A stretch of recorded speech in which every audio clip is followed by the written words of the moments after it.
Hello, I'm back to one. My name is Beast, and I'm back with more Clockwork Ley-Line, Flowers Falling in the Morning Mist. I think that's the title. No one who gives a shit.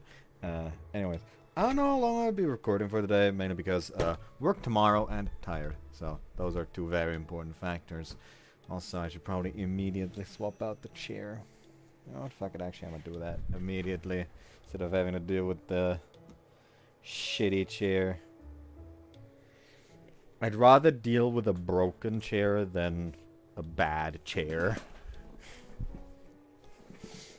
Because this one, if I'm careful, is completely fine.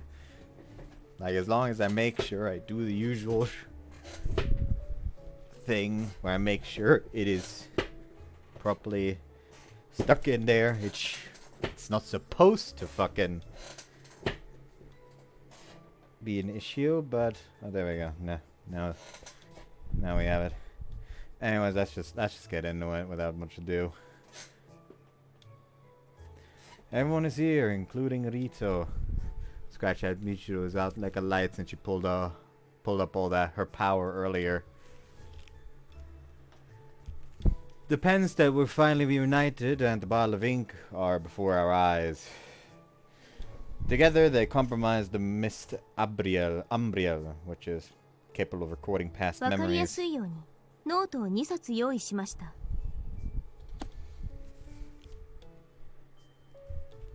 She places a black one and a white one on top of the desk. According to Rito, what paper we use doesn't matter, so Muko had to match the colors of the pens. The memories of the past will be written into them. 20年前の人物。一人は学園の創始者でもあるクラール・ラズリット。これはリドさんの制作者でもありますので、ミストはリドさんを持ち物と認識するだろうということで来ていただいています。Hearing her referred to as an object always makes her feel uncomfortable since she looks like an ordinary girl, but there's nothing I can do about that. It doesn't seem to faze her at all. Seems to be expected from a homunculus, but もう一人はハイタースプライトが見つけたというこの水風船の持ち主。この人の素性は今のところ不明です。まずはどちらからです？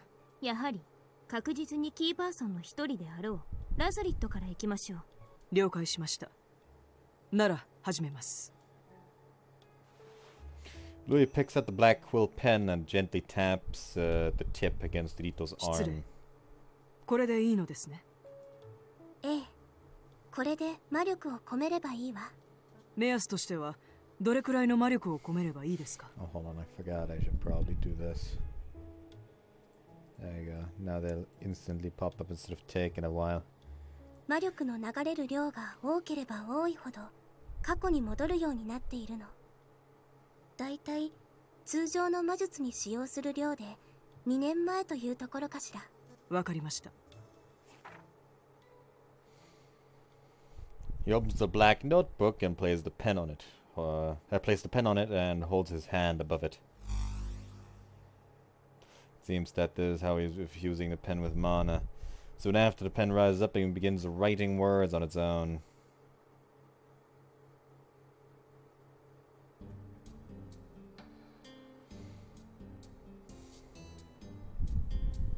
School is finally complete.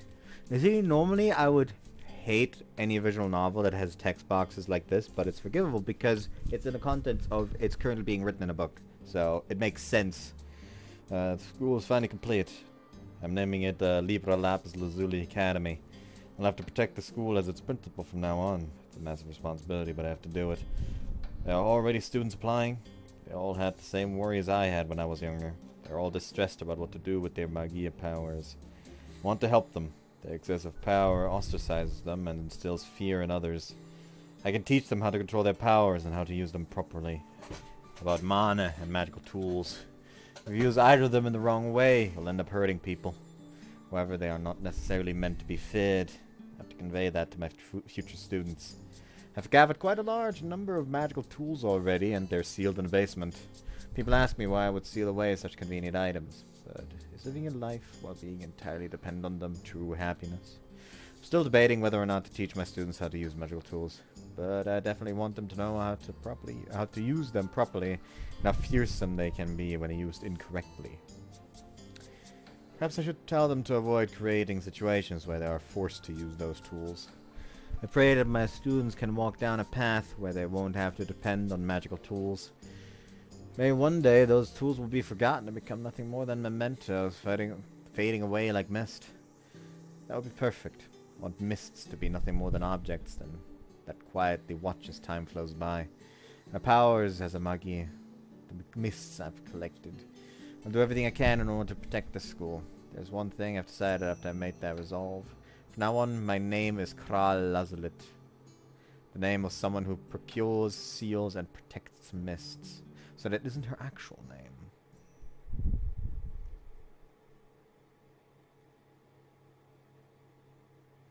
When was the school founded again? 確か6、70年前ではなかったかと。 Louis! 昔すぎるだろ。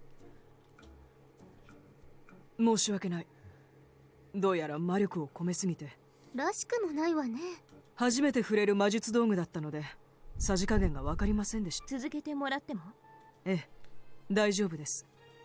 Saying that, he attempts to infuse the pan with mana once again.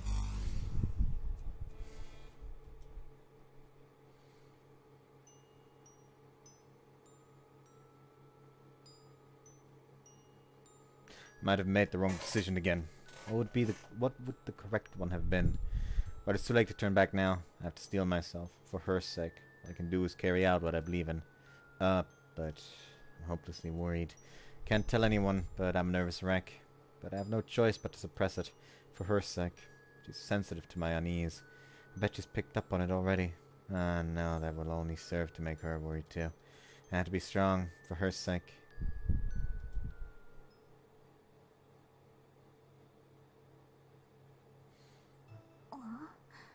彼女って誰だろう。この文章だけではさすがに見当もつきませんね。そうだね。大事な人っぽいくらいしかわかんないね。後戻りできないということは、この少し前に何かあったのでしょう。もうちょっと戻れる？やってみましょう。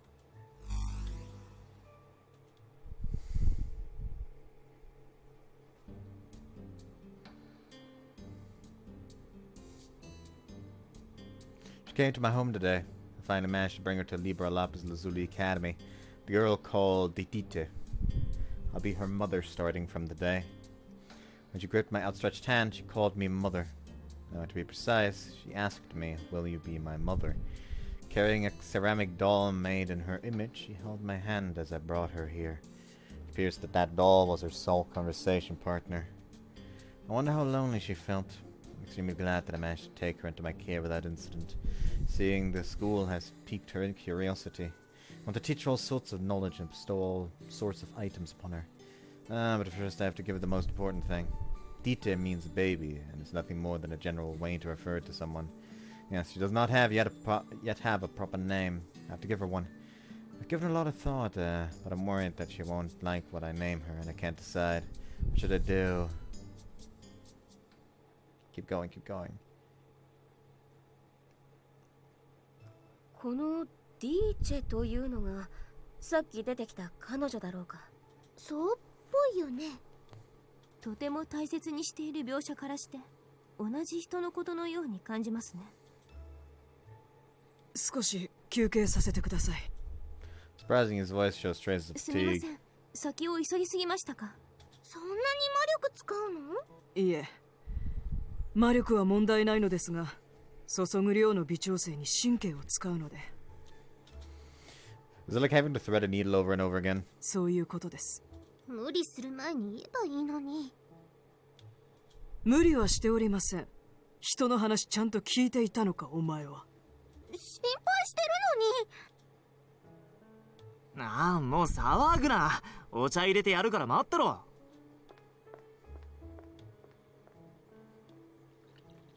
He quickly gets up from his seat and puts boiling water and tea leaves into a preheated pot. He's getting more and more skilled at this. ねえ、じゃあさ、ルイさんが休憩してる間にここっちの白いペン使ってみるね。無茶すんなよ。見てたから大丈夫だよ。こうだよね。 Sumi taps the tip of the white pen onto the balloon scrap that Haita Sprite found. それね。 She opens the white notebook and plays the pen down on it and holds her hand high to provide mana.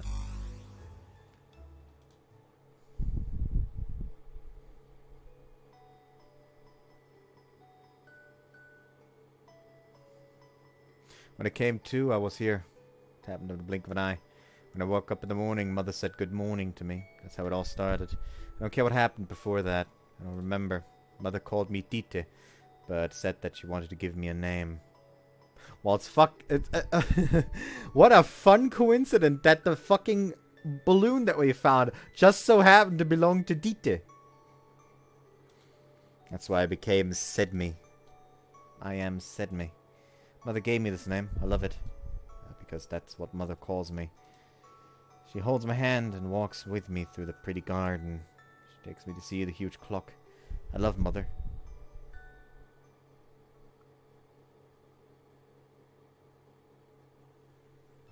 リーチェだって。これはまさか先ほどラズリットが引き取ったとかいう娘か。すごーい。妖精さんすっごいの見つけてくれたんじゃない？まさか描かれていた人物がそのまま揃うとは。大きな時計があるってことはこの学園だよな。そのようですね。この子はラズリットに引き取られて天秤瑠璃学園にやってきた。セリーちゃんって言うんだね。あ、でも20年前の子なら私たちより年上？実際に今会ったらセディさんかもしれないな。じゃあ続きいくよ。 Suddenly energized, Sumi excitedly resumes supplying the pen with mana.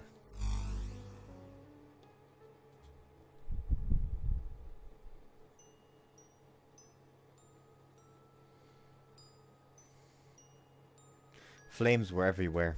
I could hear everyone screaming. Why? Why did things turn out this way? Mother held me in her arms and said, "This is all caused by a foolish mistake I made. I'm sorry." She was crying. I don't understand. I just don't understand. I asked her if she caused the fire. She nodded. Mother was crying. I wanted to console her, but she told me to escape.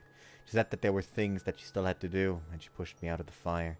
A wall of flame separated us, and I couldn't see her anymore. I couldn't hear couldn't hear everyone's screams either. Mother, I don't understand. Why did things turn out this way? Mother, I'm lonely. Well, she fucking found the perfect moment during the fire, huh? これは None of us could say anything for a while after the last character was written. It's like we've all transcended time, watching the roaring flames with bated breath. お母様がってじゃああの火事を起こしたのはクラール・ラズリットだったと。そんな。でもそんなことを軽々しくするような方ではなかったと聞いているし、何か She said it 深い was a 事情があるよ mistake うだ she な。 made, so clearly it was an accident. そんなことは分かっています。その深い事情が何なのかが問題なのでしょう。そうだけど。 To Heidi, Lazarus is her beloved grandmother's friend, and I'm sure Heidi doesn't want to believe that she would do something as devastating as that. That being said, what could possibly have prompted Lazarus to start the fire? Did y'all not read the fucking thing properly? It said it's a mistake. She didn't want this. リトさん、念のために聞きますが、火事が起きた当日のラズリットさんの様子はどうでしたか？火事の起きた日は私は会っていないから。ずっと図書館にいたのですよね。つまり当日はラズリットさんは地下へは降りてこなかった。そうよ。それ以前はどうですか？数日前とか何？さあ、私が覚えている限りは特に変わったことはなかったと思うわ。このラズリットさんが引き取ったという女の子については、この図書館には顔を出したりしていましたか？知っているわ。いつもこの部屋にこもっていたわ。 This room? 特査分室が彼女の部屋だったのですか？そうよ。 That would explain why the water balloon scramp was 火 here. 事の後、彼女はどうなりました？無事だったのでしょうか？わからないわ。火事の後、彼女を見たことは一度もないから。そうですか。けどここで火の中から外へって書いてるってことは火事からは助かってるよな。 Sounds like she's still alive, but then why didn't Rito see her again? If she lived in this room, she would have run into Rito if she came back. 助かった後、学園には戻らなかったのかな。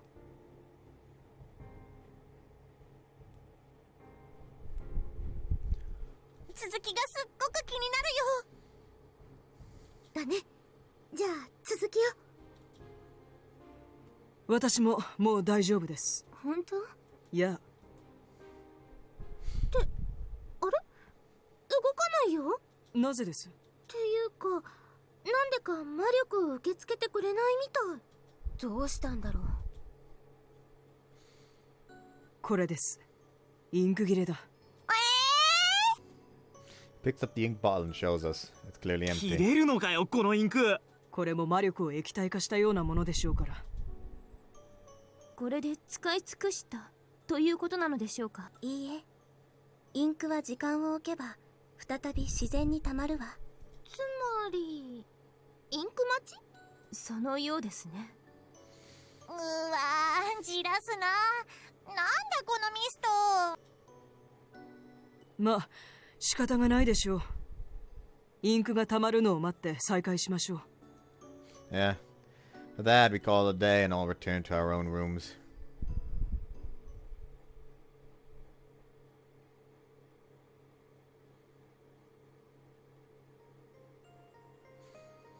The mist took longer than expected to write what it did, and it's already well into the nighttime.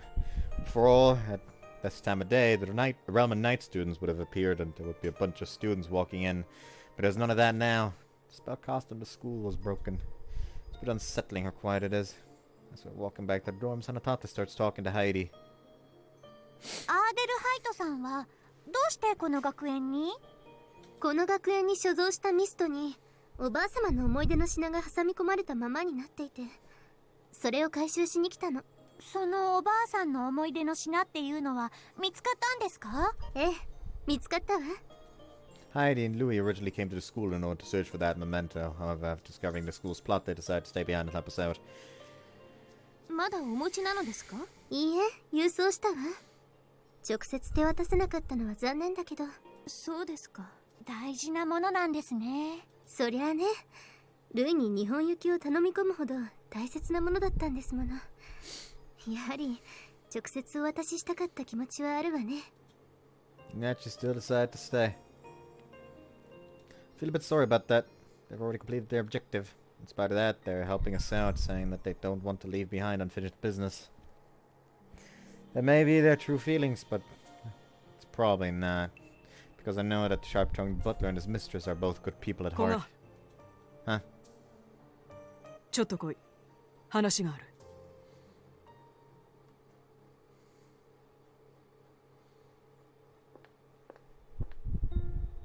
We separated from Moka and the rest of the gang, saying that we'll head back after taking a bit of a detour. Hey, start the conversation. I want to get out of this way. I want to get this out of the way. Thanks for sticking with us. 何の話だ？ You two have already done what you came here to do, and yet you stayed behind. ああ、そのことか。First smile appears on the butler's face. It's not his usual sarcastic one, but rather a smile that is tinged with awkwardness. そのことなら気にする必要はない。俺たちがここに来た本当の目的は探し物じゃないからな。Eh? 俺はバインベルガー家の現当主だが、実は本家の歴代当主たちとは折り合いが悪い。Predecessors, so you don't succeed after the previous one dies. Must be a lot of old timers still around then. 義眼を受け継ぐ性質上、魔力に耐えられる肉体年齢を過ぎたら交代だ。I see. まあ、その仲の悪さを心配したドロテア、アーデルハイトの祖母が一旦本家との距離を置かせるために俺を日本にやったというわけだ。要はどっちも一旦落ち着いて頭を冷やせということだな。探し物というのはドイツを離れるためにドロテアが用意した理由に過ぎない。Let me guess, Heidi? 知らん。Thought so. Can't see her intentions as anything but wanting to find her grandmother's keepsake. なので隠し事はなしと言ったが、アーデルハイトがいる時には話せなかった。Okay, I won't say anything to her about it either. 頼む。 Sincerely doing his best to uphold that promise. それにな、ん？天秤瑠璃学園にはバインベルガー家も出資しているからな。今回の事件は完全な人事でもないんだ。Oh, I didn't know that. あんな魔術が直接出資していた学園で行われていたとなると、当家の信用問題にも関わる。Yeah, your sponsors would be knocking at your door. 少なくともバインベルガー家の魔術師としての名は地に落ちかね Hey, his sponsors probably wouldn't give a shit because they probably wouldn't have fucking hear of it. え。だからきれいさっぱり解決したいのはこちらの立場としても同じだ。気にするな。Alright, we'll be sure to make good use of your help. こき使ってくれて構わない。そのつもりで残ったのだからな。 After that, Louis' expression tenses up and he says that to me in a serious tone of voice. お前に一つ聞きたいことがある。 What is it? お前の妹、能力を使うときに目が赤くなったりしたことはないか？ Raz. When Michiru used her power. My memories back then are fuzzy at best. Nah, not that I remember at least. そうか。ならいい。懸念していたことではなさそうだ。 What do you mean? 少し心配になってな。 Of what? マギエの中には悪名高い伝説を持つ能力者がいるんだが、その能力者は必ず赤い目を持っている。お前の妹がもしかしたらそうじゃないのかとも思ったんだが、赤い目ではないのなら可能性は低いか。 You mean those red-eyed Magia you mentioned before? I think you said that they were able to bend the laws of physics. But doesn't your fake eye turn red when you use its power? ああ、バインベルガーのマギエも赤い目だ。そしてクラール・ラズリットもそうだったと聞いている。赤い目のマギエは通常のマギエより桁違いの魔力を持っている。だから使いどころを間違えると惨事を招くこともあるということだ。まあ必ずしも赤い目だから最悪を招くというわけでもないが。 I see. Louis isn't a bad person in spite of his red eye, even if it's fake. Always exceptions to the rule. Always exception to the rule is what he's trying to say. お前の妹の能力が何なのかはまだわからないが、かなり強い力なのにコントロールできていないようだから少し。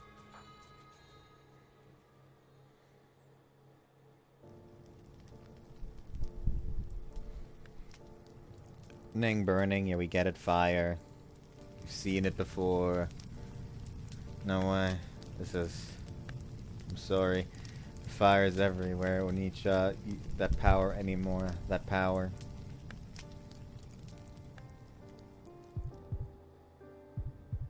That power went rampant. What Louis was mentioning before. That has been a case of it going rampant. However, for some reason I couldn't say that out loud. Louis is well versed in magic. If I tell him about what happened back then, he'll give me advice. It's not that I don't trust him, of course. And yet, is it true? Is Michiru really a dangerous Magi, as Louis is suggesting? One who may not be malicious, but whose massive strength could bring about calamity. I don't want to believe that. She's supposed to be a regular girl, one who bosses me around when she's at home, is shy when she's outside, and is a pain to deal with at times. 猫を元に戻した時見た限り、俺にも赤い目には見えなかったがな。Right. And now I'm feeling a sense of relief from his ただ、 words. あの時は猫が人間に戻る瞬間に一瞬気を奪われていたからな。見落としたかもしれないと思って確認したまでだ。I've seen it before.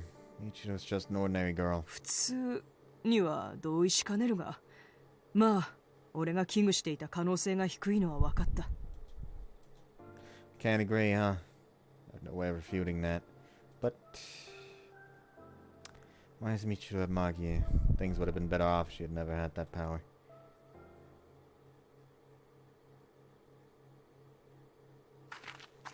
We leisurely walked back to the dorms. I had told her to head back first, but Mook was standing sullenly by the main entrance.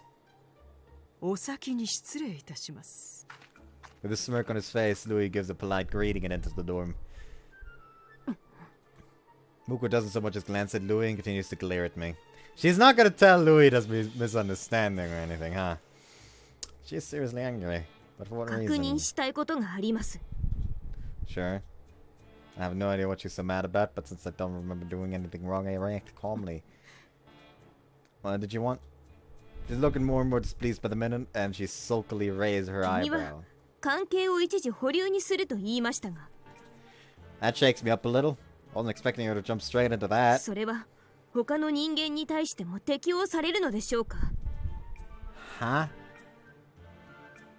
What does she mean? Other people? Oh, she's still hung up over what happened with Kurdani. Kurdani teased her about snatching her husband away or something. She's not more of a than she's nothing more than a classmate to me, and she was probably just having fun after seeing Muko's reaction. And そうだ、こないだできなかった放課後パーティーさ、今度こそしようよ。何ですかそのいやらしいパーティーは。 she's probably bothered by that too. It was originally a plan to cheer up the homesick Yoshida, but of course Muko knows nothing about どうな that. んですか。他の人にも適用されるものなのですか。 I don't see why it wouldn't. そうですか。 Are you jealous? You're the only one in my eyes, you know. 自分から保留とか言ったくせに、そういうこと言うのやめてもらえませんか。 Her cheeks go red in the blink of an eye, and she turns around after practically yelling that 保 out. 留です。 She then runs into the door, almost as if she were trying to escape from me. On hold, huh? Seems that to her it's justification for not thinking about the matter. This ended up being a surprisingly good idea. I think that as I picture her blushing, chanting out on hold as if it were some sort of spell. I'll make sure I see that face from the front one day. If I said that to her, she'd summon a mist powerful enough to destroy the school, so I'll keep quiet. For now, at least.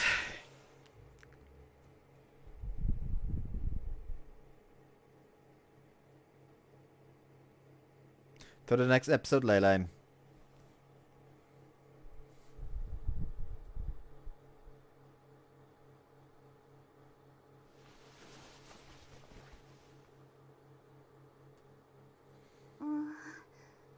What's going on? My eyes open to a dark room. I can vaguely make out a familiar ceiling. Ah, it's my own room. Good, it's not some dimly lit place I've never seen before. まだ夜中だよね。 Why did I wake up at a time like this? When each and Mom and Dad are all still お asleep. 母さん。 For some reason, a twinge of unease spouts within my chest. What is this? Sit up in my bed, feeling somewhat anxious. Looking around, I survey my room and nothing's out of place. Still, I can't get back to sleep, so I get up and head to the living room.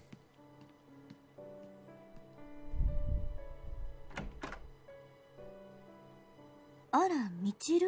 どうした眠れないのか The room is bright and my parents are still awake. お母さん。お父さん。なに？どうしたの？ My mother smiles warmly and hugs me when I walk up to お her. 母さん。 I hug her back. I feel my hair being gently petted. It's my mom's hands. 僕は普通の子じゃなかったけど。どうしたんだ急に甘えたりして怖い夢でも見たのかしら。 Mom, Dad, it'll meet you and all treasure me. 幸せだった。 Was. Chills run down my spine. Then I realize it's impossible for this to be happening. お母 Gentle embrace disappears at an お instant. 父さん。 His soft gaze is no longer there. They all went up in flames. Everything was swallowed up by the fire and turned into ashes. お兄ちゃん。 Leah, run away quickly. Even if it's just you, hurry. お兄ち In order to save me, Onichan also. ゃん。僕は。 It's all my fault. It's all my fault. It's all my fault. It's all my fault. It's all my fault. It's all my fault. It's all my fault. 僕のせい。 I begin to feel faint as self-hatred fills my chest. It is a dream, I know that now. But I can't brush it away and I simply stand in the middle of the flames. 僕のせいで。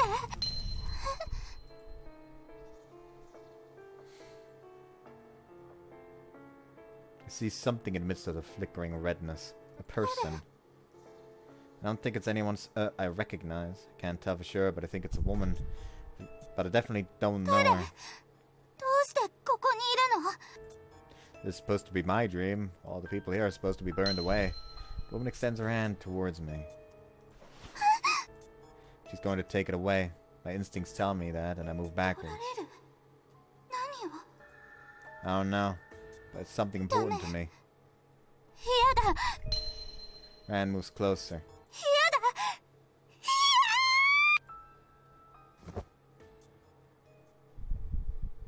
Michiru? Michiru, groaning from either a nightmare or something else, grabs onto me. What's wrong? She doesn't respond, it only shakes her head repeatedly. She then clings to me even harder and buries her face in my chest. What? There. Did you have a scary dream?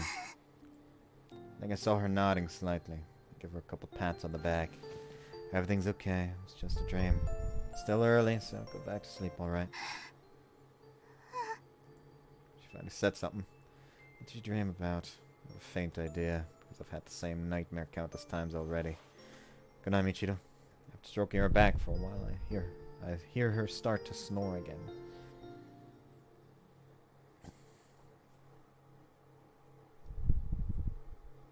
So that woman in the dream is either Kral or Sedmi. I'm guessing Sedmi. Like, I'm guessing the woman in the back on the main menu, that's probably Kral or something.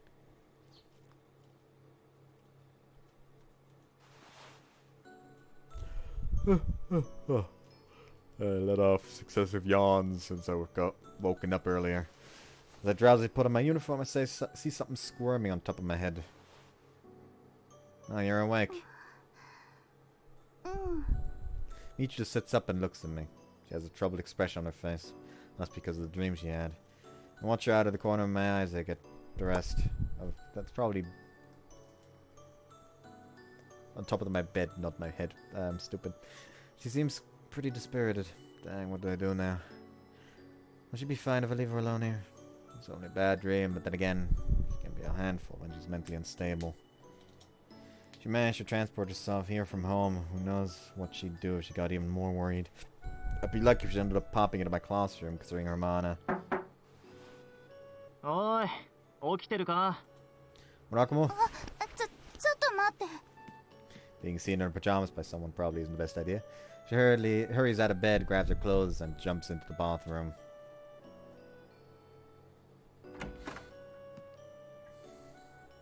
What do you want so early in the morning? Opening the door, I see Murakumo standing there with his usual grouchy face.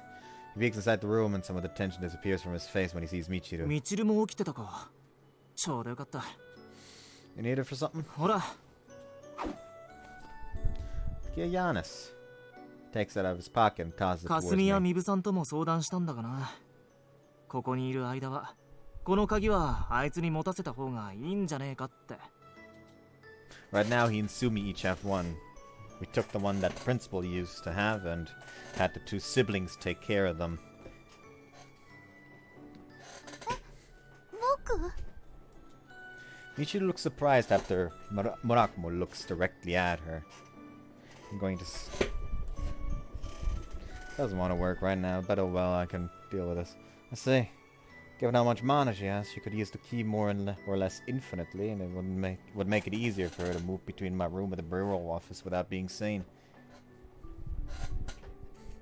That would help. Thanks a bunch.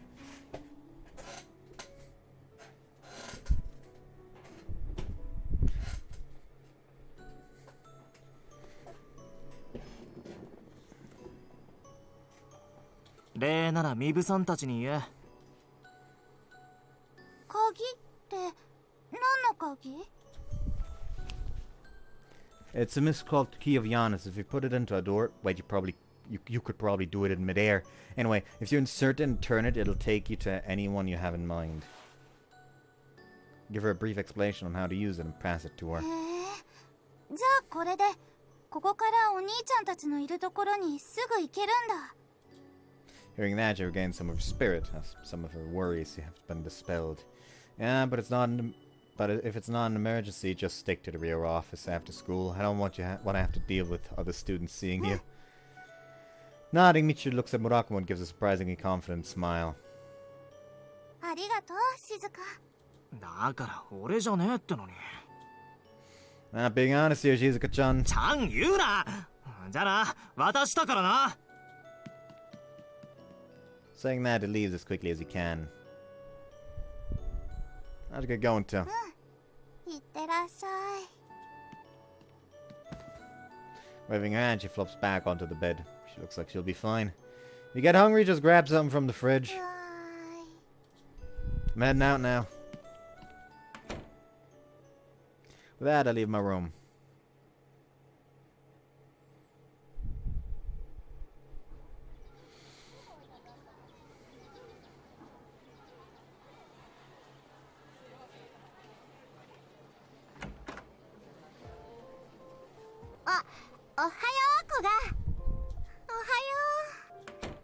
Hey, morning. We're having a classroom. I see that Kurodani and Yoshida are chatting with each other about something as usual. ねえねえ、知ってる？変な噂聞いたんだけど。 She calls out to me while patting me on the shoulder. Weird rumor. She caught wind of yet another one, but it might have something to do with mists. What's it about? Seem interested in the topic. Kurodani's eyes light up, but she keeps talking about it それが energetically. ね、保健室のベッドあるでしょ？あそこで寝ると少しの間だけどなりたい自分になれちゃうんだって。 What? Ideal self? そうなのよ。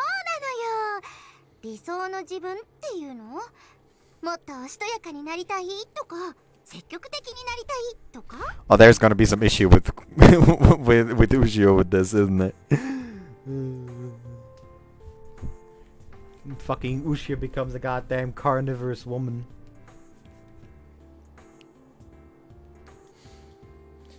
I see now, so let's change personality however you want. 多分。 Probably, huh? だって噂だもん。私もまだよく知らないのよね。Someone's ideal self, huh? 古賀だったらどうなりたい？ Man, I don't really... Nothing particular comes to mind. I don't think I have any complaints about my own 特に personality. ないの？ I don't think so. モテモテになりたいとか。 That's a personality trait? わかんないけど、まあ古賀って別に絶望的にモテない感じでもないよね。 I don't remember being popular either. そうなんだ。わりかしイケてると思うけどな。 Really? だってほら、獅子ヶ谷先輩とかいい雰囲気じゃん。 Change the topic is probably going to be the right option. Well, let us check and see. That is a Robin.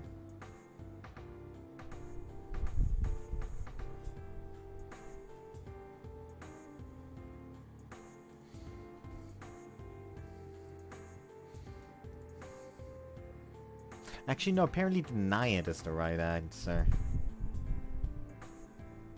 So, yeah, deny it. It's really nothing like what you're thinking. It's like, if I confirm it here, there's no telling what she'll say the next time she runs into Muko. And it's not a complete lie since our relationship is temporarily in a home. そっか、そうなんだ。What? 別に。けど、いいな。古賀くんは自分に自信があるんだね。 Yoshida, listening to our banter, looks downcast as she gives a troubled smile. Is there something that you want to change about yourself? あるよ、もちろん。私だったら怖がりを直してもらうよ。でもしばらく慣れるだけでずっと変わってるわけじゃないみたいよ。そっか。じゃああんまり意味ないかな。 What about you, Kurodani? 私？そうだな。しばらくの間ってのがネックなのよね。 She folds her arms deep in thought. She knits her brows, taking this quite おっ seriously. ちょこちょいとかハヤとチリーとかはソアラの怖がりと一緒で一時的に治ったからってなんだよってもんだし。そうだ、急に英語がペラペラになるとか、それ性格じゃなくない？でもありかもよ。私が急に英語ペラペラになったらみんなびっくりだよね。 Yeah, for sure. じゃあドイツ語の方がいいかな。お客さんの人たちってドイツ人だったよね。ああ、そうだね。ドイツ語でお話できるね。それはちょっと楽しそう。だよね、だよね。待てよ。どうしたの？英語ペラペラでも OK っていう推測が当たってた場合、もしかして見える人にもなれちゃう？見える人？もちろん、言う。やだ！マヤちゃん、そんなことになったらあそこにいる、ここにもって教えまくるで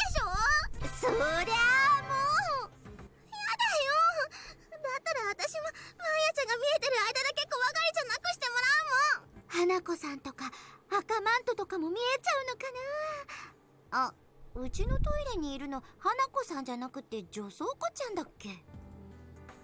Those don't count as ghosts, do they? And actually, is that really who you want to become? 大歓迎だけど。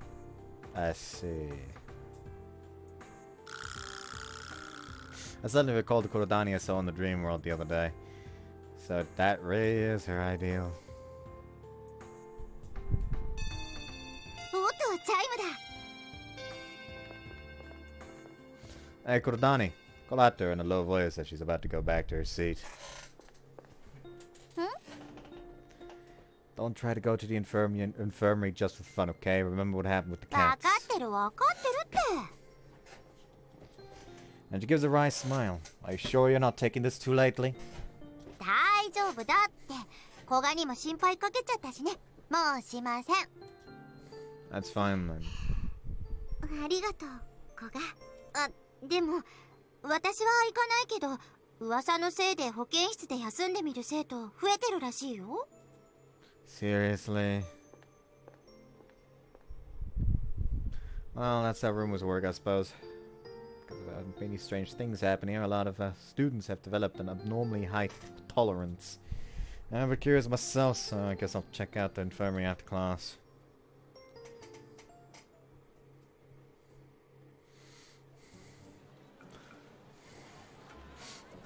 Mans takes one nap in the bed, wakes up. Fire? What's that? Like, it's not just cured his trauma of fire. Nah, just straight up forgot what even fire is, because that's easier. Oh, that's a huge crowd. Seems that rumors spread much further than I thought, and there's a ton of students clogging up the hallway outside the infirmary. Some were blatantly interested, and some were trying to casually look what's going on out of the corner of their eyes as they walk past. 古賀君 Ah, Moka and Hanatate. These two girls were among them. Of course, they're not here to satisfy their curiosity. Just like me, they're simply wondering if there's a miss involved. ミッチーも例の噂聞いてきたんだ。 I heard it from Kurodani, the one about turning you into your ideal self, right? そうそう、それ。うちのクラスでも噂で持ちきりになってたよ。 That is only temporary, though. What's with that half-assed wish granting? さあ、もーちゃんどう思う？そうですね。 She thinks for a bit and then says it in a relaxed tone of voice. ミストが半端な発動をしていた例は今までにもありましたから、その類かも。やっぱりミストなのかな。ただの噂という可能性もありますし、そうであってくれた方がありがたいですけれどね。まあね。こっちは白黒ノートの件があるし。 She must have thought it'd be a bad idea to say the name of a missed out lad when there are so many students around. That just made it more confusing. What is black and white notebook supposed to mean? 他になんて呼べばいいかとっさに出てこなかった。 The pens? けど、あれの件があるから、今は変な騒動は起きないでほしいよね。そうね。 Moka smiles warmly. The complete opposite of when she's talking to me. I suppose it's to be expected when she's talking to her best friend.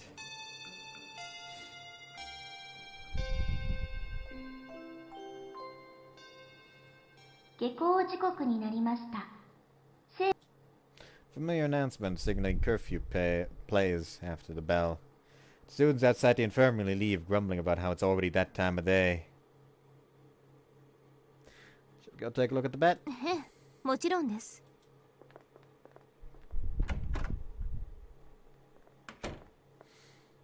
We enter the empty infirmary. Looks like the nurse was called to the staff room, so it's only the three of us. ムツキ、室内の他の場所をお願い。オッケー。 Moka walks up to the bed and starts examining the sheets closely. Natate is wandering around the infirmary looking at everything. あんまり来ないから前と違うとかはわかんないけど、普通だよね。そうですね。 She replies without moving her eyes away from the bed or stopping her hands. That being said, I don't get the feeling that it was a half-hearted う response. わー、保健室に来た人の名簿すんごい数になってる。 Today alone, more than a dozen people came here. Students visiting the infirmary are required to write down their name and class in a notebook left near the door. There are unbelievable number of entries in it. I'm sure a bunch of them faked being sick in order to come here after hearing the rumor. こんな大勢ってことは保健の先生も仮病っぽいのはすぐ追い返したんだろうね。クラスや学年に偏りは？特にないよ。バラバラ。Moka's not looking our way, but it seems that she's been listening. あとは特にないかな。そうですか。こちらも異常ありません。普通のベッドだね。ベッドの下にも何もなし。マットレスの下も見てみましたが、何もないようでした。ってことは部屋とかベッドに何か異常が起きてるわけじゃないってことだね。ではなぜ保健室限定の噂なのか。 She's lost in thought as usual, and it might be my imagination, but her tone of voice and facial expression seems softer. Must be because her partner's here. Their interactions and conversations give me the impression that the two of them used to always be like this. Moka's been looking for Anatate all this time. Should be a good thing that she's back. I don't think that, but what's this strange feeling? I won't admit it, but I think I have some nasty thoughts in my heart. Up until now, in spite of all our disagreements, I've been the one by Moka's side. But I really can't win against someone who's been her best friend for years. Nah, it's pointless. If I'm thinking this way, then there must be something wrong with me. 古賀君、何をぼーっとしてるんです？ Huh? I was thinking about something, my bad. 何をです？ About the rumor, I say, but let's just check. About the rumor! I'm good. Nothing much, just the rumor. Let me close that again. There's no way I could tell the truth, so I make something up on the spot. If there's something about changing some aspect of yourself, even if it's just temporarily, that would make people so desperate to come here. 性格にコンプレックス持ってる人って結構いると思うよ。人見知りとかさ。Would not being shy for a few minutes really be enough to make them happy? 人見知りが治ってる間に気になる彼に告白タイムとか。I see. There are ways of taking advantage of that effect, even if it isn't 単 permanent. 純に拡大解釈をして試そうとした人もいるのでは？拡大解釈？性格が変わるだけじゃないかもと。苦手教科の小テストの前に天才になりたいと願ってみるとか。Kurodani mentioned something similar. She wanted to be fluent in English. なるほど。そういう変化もありかもって試しに来た人はいるかもね。実際ミストだったとしても、どこまでの変化が有効なのかはまだ不明ですからね。なりたい自分ね。もーちゃん何かある？いえ、特に。What was that pause? 何がですか？ I'm sure it popped into your mind for a bit, like you're usually too standoffish with people and you wish you were more honest with your own 浮 feelings. かんでません。しかもツンデレでもありませんから。 How are you not? それを言うなら君の方こそでしょう。口の悪さを正してみようと思ったことはないのですか？ I'm just being honest. 村雲くんが聞いたら全力で否定してくれると思いますが。 I'm better than that. He's got a way fouler mouth than me, and that don't get me started on his personality. いい勝負ですが、まさにルイは友を呼ぶですね。 Are you calling us friends? No way now. そういうところです。 What? 今の返し方、村雲くんに同じことを言ったら全く同じ返答があると思いませんか？ もーちゃんの勝ち。 Hanatate, did you never think to interrupt us and put an end to this instead of just laughing? だって面白かったもん。仲いいね。さすが一緒に戦ってただけあるよね。どこが仲良く見えたんですか？仲良しさんにしか見えなかったよ。 It's almost like Woman was still here with us. The weird jealousy I was feeling earlier is all but gone. まあ、保健室には異常なしということで。 Forced the conversation back to where it was before. I have no objection, but I'm sorry, keep my mouth shut. ミストの形跡も見当たりませんし、分室へ行きましょう。今日はミストのインクが溜まっているはずですから。 The ink bottle of the mist that writes out memories from 20 years ago. From what we could tell yesterday, now's around the time when we should be able to use it again, so we're going to be gathering in the bureau office. 待ち遠しかったよ。すっごい気になるところで終わっちゃったもんね。ええ、行きましょう。 He turns around and starts walking. Anatate and I follow close after her.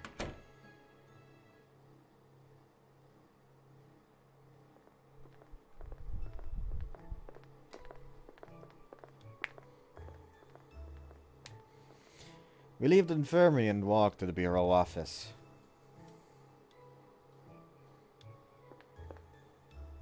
On the way there, we figured that we might as well ask Rito about the なり rumor. たい自分になれる。ええ、そういうミストはありますか？情報が少なすぎてそれだけでは判断できないわ。やはりそうですか。It's too vague of a description. It really is nothing more than a rumor. I haven't actually found anyone who's claimed that it's で true. は一緒に分室へ来てください。またあの20年前の記憶を綴る続きをお願いしたいのです。いいわよ。Rito obliges and we make our way there.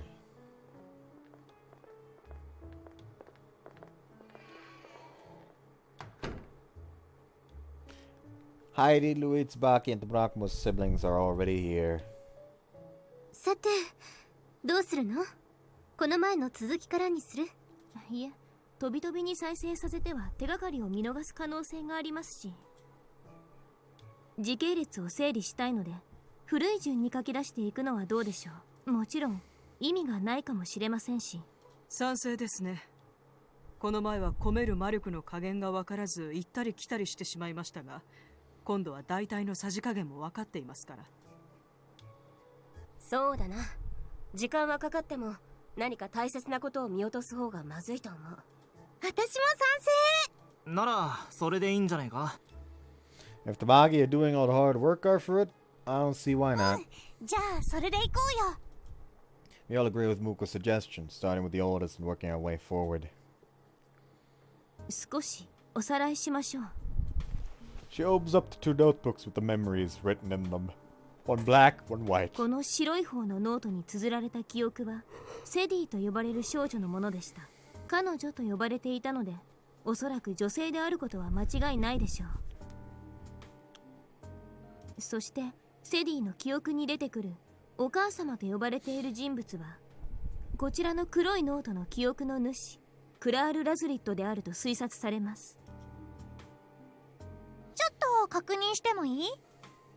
Anatata raises a hand, to which Muko これっ nods. て日記みたいな文章ではあるけど、本当にそのセディさんたちが書いてた日記そのものってわけじゃないんだよね。彼女らの記憶が日記のような文章で綴られている、そういう解釈でいいと思います。ええ、それで合ってるわ。わかったよ、ありがとう。もーちゃん、続きどうぞ。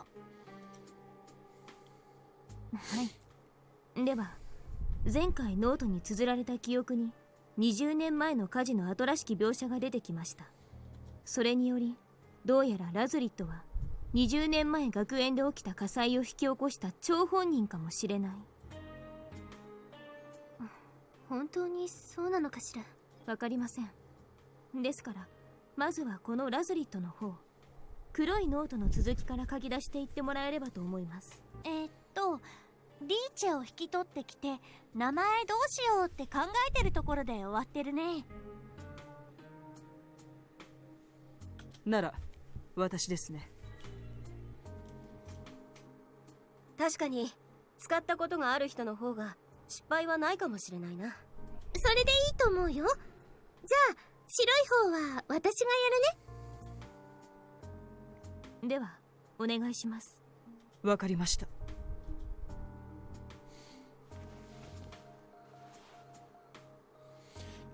Like last time, Louis picks up the black quill pen and taps it on Rito.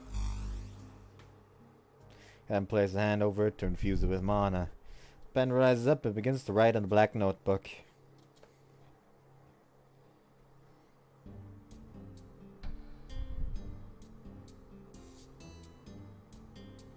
She's showing interest in the library. She's slowly growing accustomed to life here, and her initial clumsiness is going away. Can I take a close look at this? What is this? Can I touch it? She was hesitant at first, but gradually started expressing interest in a wide variety of things. Would respond with, yes, of course, and she would happily read a book or open a jar of jam.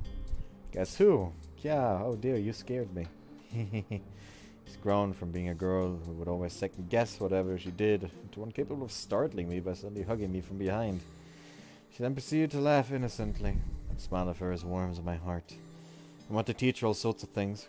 Thinking that, I brought her to the library, and she was brimming with curiosity. I was overjoyed. Can I read everything here? Of course. I can't wait, there's so many. Which one should I start with? You said you wanted to read a lot of books, so I gave her the room deepest in the library, which I had been using as a study. Starting today, this is your room. My room? I can use it? Yes, you can read whatever book you want, whenever you want now. Doesn't that sound great? Yeah, thank you. She was genuinely happy about it, and I smiled as she repeatedly opened the door of her new room, peeking into the library before closing it again. There was just one thing I wanted to make sure she was clear about. Listen closely. You must use magic thoughtlessly. Thoughtlessly? Is that too difficult of a word for her to understand? She looked confused. In other words, you shouldn't use magic just because you feel like it. I need to think it through before using it? That's right. It's very powerful. You must think about what would happen after you used it, and if it's absolutely necessary to do so. Powerful. You have that power, but it's not something that you should use for yourself. There have been several Magier who did that, inflating their egos, drowning themselves in their own desires, and bringing about their own destruction. It's terrifying. I don't want that to happen to her. The library is filled with books about magic, so this was to tell her to be careful. Okay, I got it. I'll make sure to think about it before using it. She nodded meekly. .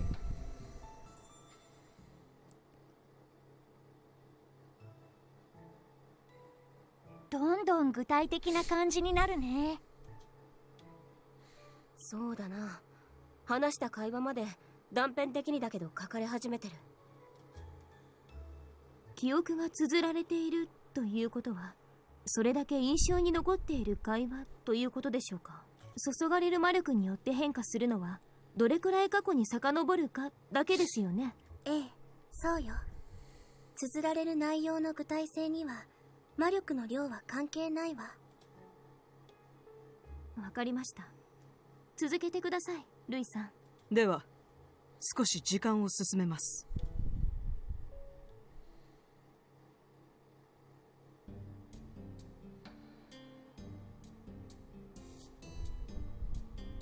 Recently, she's been finding enjoyment in serving me tea while I'm working. Have some tea. Oh, thank you. She looked delighted when I thanked her, grinning from ear to ear. Seems smart that my saying thank you to her brings her more happiness than actually serving me the tea she does. Than serving me the tea does.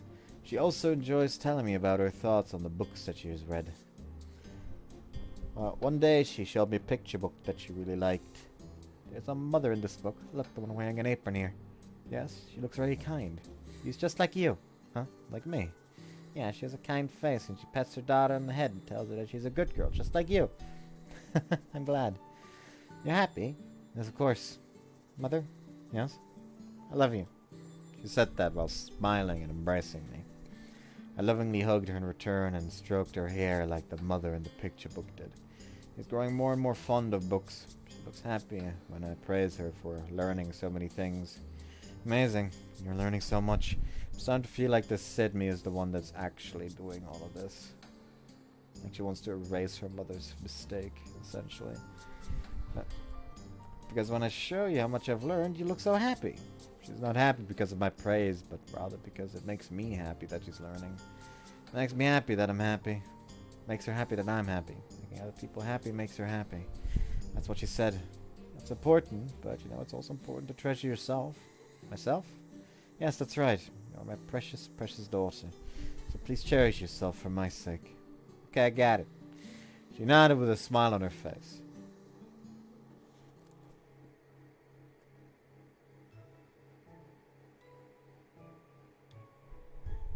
Things are still peaceful so far? セディちゃん、いい子だね。そろそろ白い方も行ってみる？両方進めながら時期が合うようにした方がいいでしょ？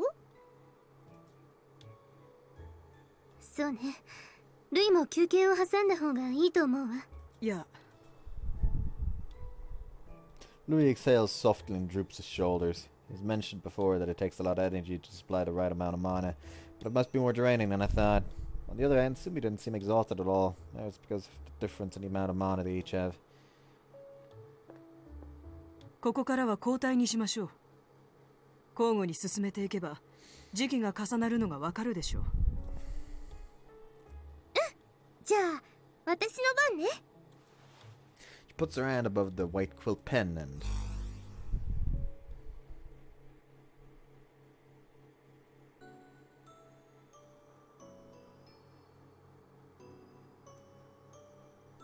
Mother tells me a lot of things. It's a lot of fun. There are so many fun things here. Mother told me that the world is very big. How big is very big? There are many places much bigger than the school, and also huge mountains and oceans. There are places a lot bigger than here. Do you want to visit them? Yeah, but not by myself. Because you'd get lonely. I'd be lonely. I want to be with you. Mother's so kind. She's pretty and kind. I love her. I want to be with her forever. I want to visit those big places with her. Because I'm sure that it'd be more fun that way. I wouldn't be lonely.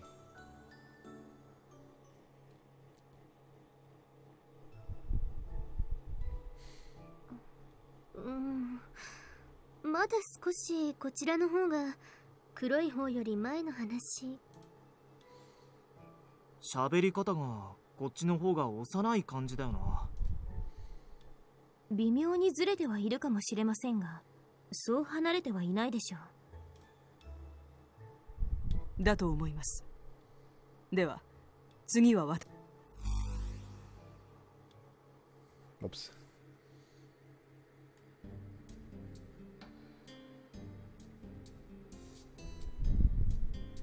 She's always enjoyed learning new things, and now she's absorbing new knowledge like a sponge. She's also picked up common knowledge, figuring that she was now ready to learn with the rest of the students that put her into a class. How was your first day of classes? There was a lot of people who would talk to me, but I couldn't say anything. Yeah, but everyone was considerate. I knew that I was nervous. That's good then. I'm sure you'll be friends in no time. She was nervous and hesitant at first, but she soon hit it off with her classmates. Oh, but we all ate lunch together at the rooftop today. Wow, that sounds fun. Yeah, it was lots of fun. She looked happy, having made a bunch of friends she could talk to. I was relieved. It would be smooth sailing from here on.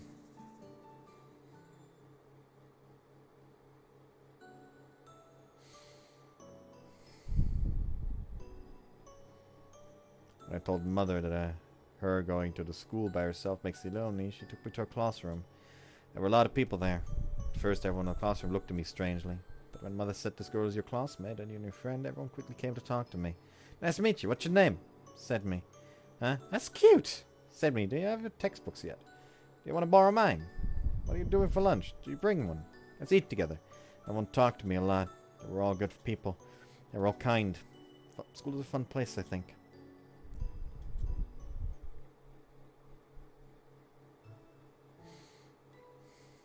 Oh, こっちも教室に通い始めたわ。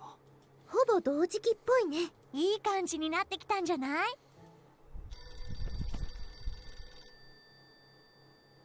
As we're all staring intently at the notebooks, the telephone suddenly rings, giving everyone a start. はい、特殊事案調査分室です。Muko answers it, being the first to snap back to the present. 脅かせるなっつんだよ。Don't complain, it could be an urgent request. ドイツの？ええ、こちらに来られていますが。The mention of their home country, Louis and Heidi turned their attention to Muko. From what I can tell, Louis looks like he's annoyed. He probably has an idea of who the caller is. はい、失礼します。私たちに何か？ええ、ドイツのお客様に電話がかかってきていると。ここの電話は内線しか通じませんので、事務室まで出向いていただくことになりますが。仕方がありません。何かしら？わかりませんが、何か緊急の知らせでも困りますので。He really doesn't like this. そうね。電話のある事務室とはどのあたりですか？ああ、案内しよう。わかりにくいからな。この学園はいろいろと。助かります。With that, the three of them step out momentarily, with Tsubaki leading the way. もしかすると話が長くなるかもしれませんので、先に進めておいてください。そうね。後から読ませてもらえばいいことですし。では失礼します。ええ、いってらっしゃい。どうする？続きやる？そうですね。お言葉に甘えて白い羽の方は。わかった。じゃあやるよ。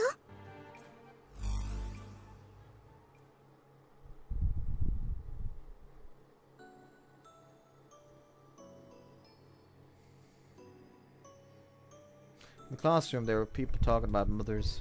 Not my mother, but their own, as well as their fathers. Yeah, she oversleeps a lot. Your mother oversleeps. Yeah, I've been late so many times because of that. Hearing that, they all laughed. I laughed too. Must be hard for her to pack lunch for you then. It is. I buy bread when it happens, but when she manages to wake up on time, she always puts fruit like apples or strawberries in it. It sounds great. In my family, my papa likes making lunches. Papa? Well, my dad's never cooked before. Papa, father. I have a mother, but no father. Wondering why that is, I asked the mother. A little different from everyone else. Different. You were raised differently from them. I see. That being said, I don't want you to feel inferior because of that.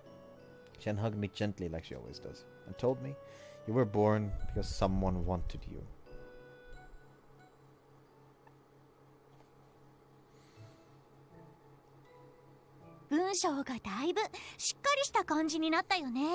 学園に通い始めて、ラズリット以外の人との会話も増えたせいでしょうね。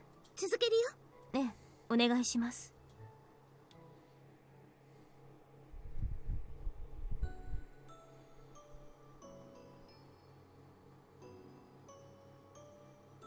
While I was playing with some friends from class, Mother returned home looking unhappy. I got worried and bade my friends farewell, heading over to where she was. What's wrong, Mother? You said that you were going to meet someone important today. Were you unable to meet them? No, I did. Then why do you look so sad? Sorry for making you worry. I was just a bit disappointed that I couldn't make them happy. You couldn't make them happy? Yes, but it's okay. She embraces me tightly, saying, no matter what, I will always protect you. It filled me with joy, but Mother being sad makes me sad as well. Being unable to make someone happy is a very depressing thing. I'm sure I would do the same thing. I would feel the same way if I couldn't bring Mother happiness. Poor Mother.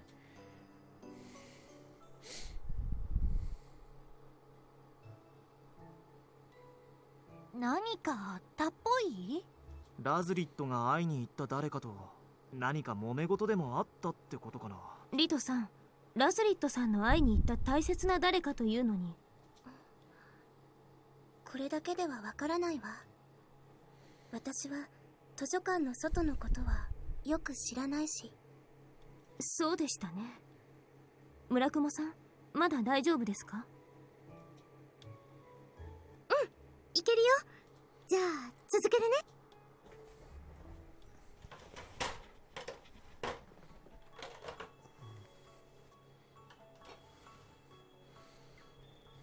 There was something called a festival today.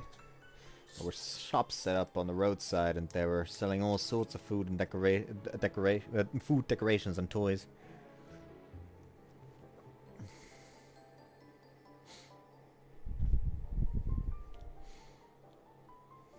I just realized something. Is there a meaning behind the fact that this fire happened 20 years ago when the MC is 20?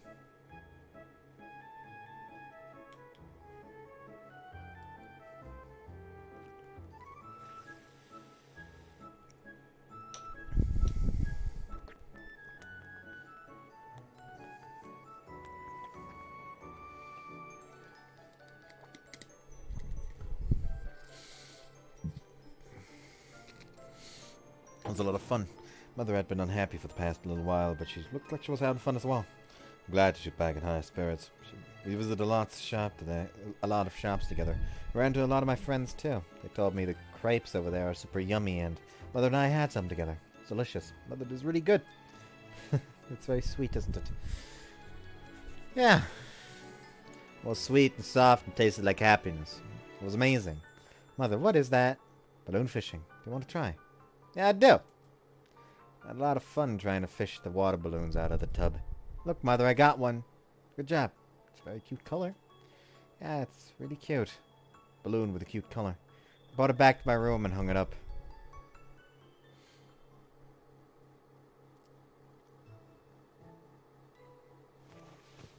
This must be from the water balloon she's talking about. Pick up the piece of rubber that the fairy found. ああ、そうだね。きっとこれだね。なんでこんなゴムの切れ端みたいなのがと思ったら、そういうことか。大事な思い出の品だったんだね。水風船か。懐かしいね、もーちゃん。一緒に撮ったことあるよね。私はあまりうまく撮れませんでしたが。 That's a standard activity at any festival. 学園祭の時あったな。なんでか必ずあるんだよな、ああいうの。射的とか。やっぱああいうのあった方がお祭りって感じがして盛り上がるからじゃない？だね。よし、じゃあ続きいこっか。大丈夫かよ。まだまだ平気。それじゃあ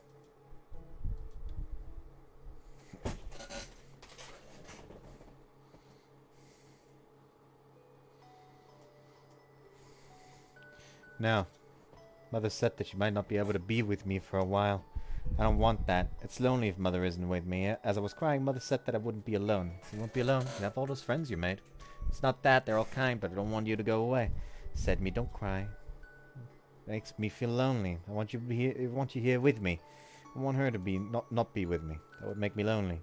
My tears didn't stop flowing, and she said, I don't want to be away from you either. With an even sadder look on her face. I don't want to be away from her. I don't want Mother to leave.「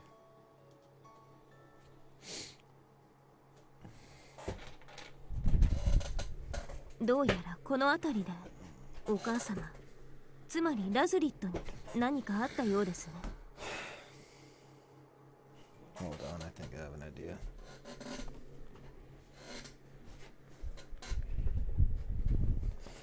Now it can't lean back because it's stuck under the table. Problem solved. 何があったんだろう。続きに書いてあるかな。じゃあ続けるよ。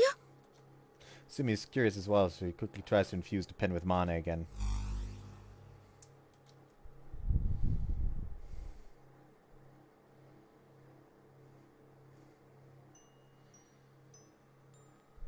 Flames were everywhere. I could hear everyone screaming.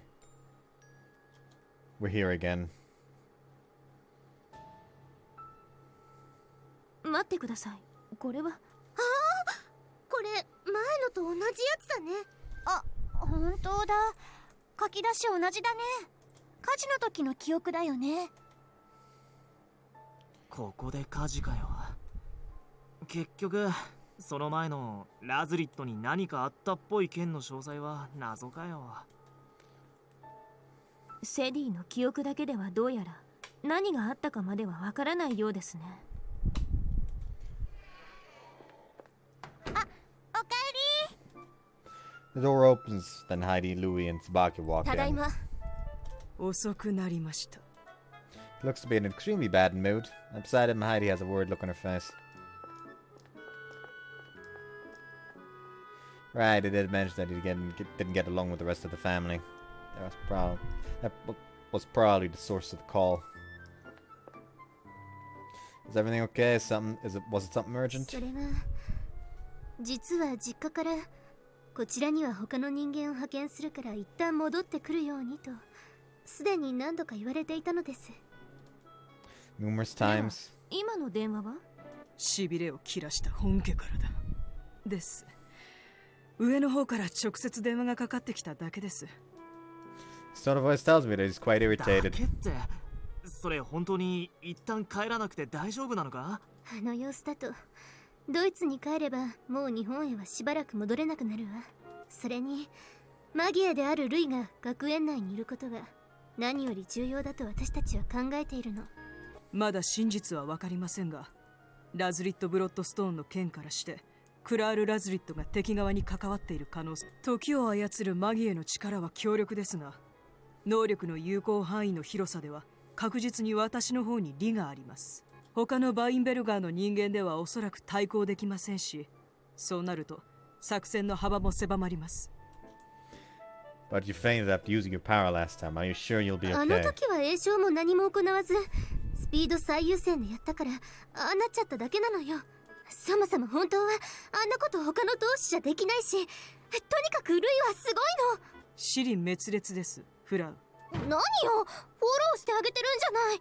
とにかくすごいのどこがフォローですか？子供の喧嘩ですか？ああ、精神年齢はそんなものでしたね。失礼。誰が。はいはいはい、落ち着いて。ルイさんも腹立ってるからってアーデルハイトさんでストレス解消しない。失礼。気が晴れましたので20年前の記憶の説明をお願いします。気が晴れましたって何よ。どうああ、お茶入れてやるからおとなしくしとけ。 Really has settled into his role. If you've got anything else to say, just take it out on me instead, you damn sadist. とにかくすごいで片付けられる方の身にもなっていただきたい。片付けたつもりはないわよ。語彙が少ないのは存じ上げております。なので無駄な努力はなさらなくて結構、お気持ちだけいただいて。私ちゃんとスピード優先だったからって説明したわよね。した聞いてた。分かった。大丈夫。ハイジちゃんいい子。ルイさん機嫌悪いだけだよ。ああいうのツンデレって言うらしいよ。だから大丈夫。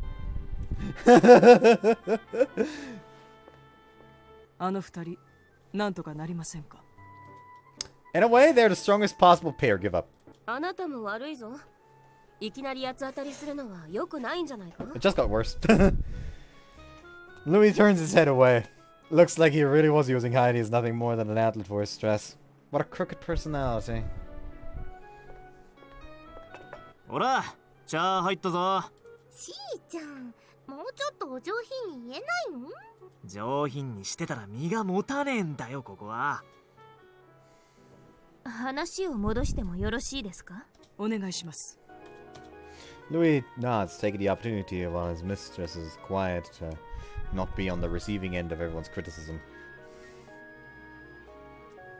Moka nods in return and proceeds to talk about our 白い findings. ノートの方を少し進めさせてもらいました。前回の火事の記憶のところまでたどり着いたようです。Saying that, she shows them the newly written text from earlier while giving a brief summary. というわけで黒いノートの方を進めてみていただきたいのです。わかりました。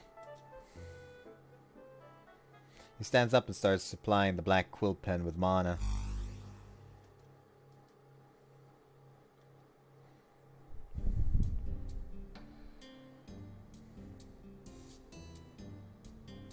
While passing through the library every day, she started to show interest in Rito. I want to become friends with Rito too. Her eyes were filled with excited anticipation while I was feeling somewhat conflicted.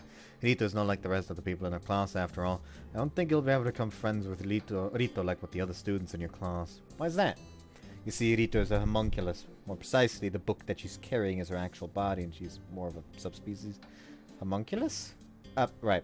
Rito is a doll that I created. She is human. She's a doll, even though she looks like everyone else. Yes, that's right. A homunculus doesn't have a soul. She may walk and talk like everyone else, but a homunculus is meant to be used as a tool by its master, the person who created it. They are very useful when used in that way. Tragedy will befall both the master and the homunculus otherwise. It is complicated. Yes, it is. That's why I think that you and Rita won't be able to become normal friends. This conversation seems to pique her interest in homunculi, and she started researching more about them in the library. Yeah, I'm pretty sure that that proves it. Sedmi is the creator of both Moka and Fuito, probably. I was afraid that you would be hurt, being unable to befriend Rito, but I'm slightly relieved now that that curiosity has shifted.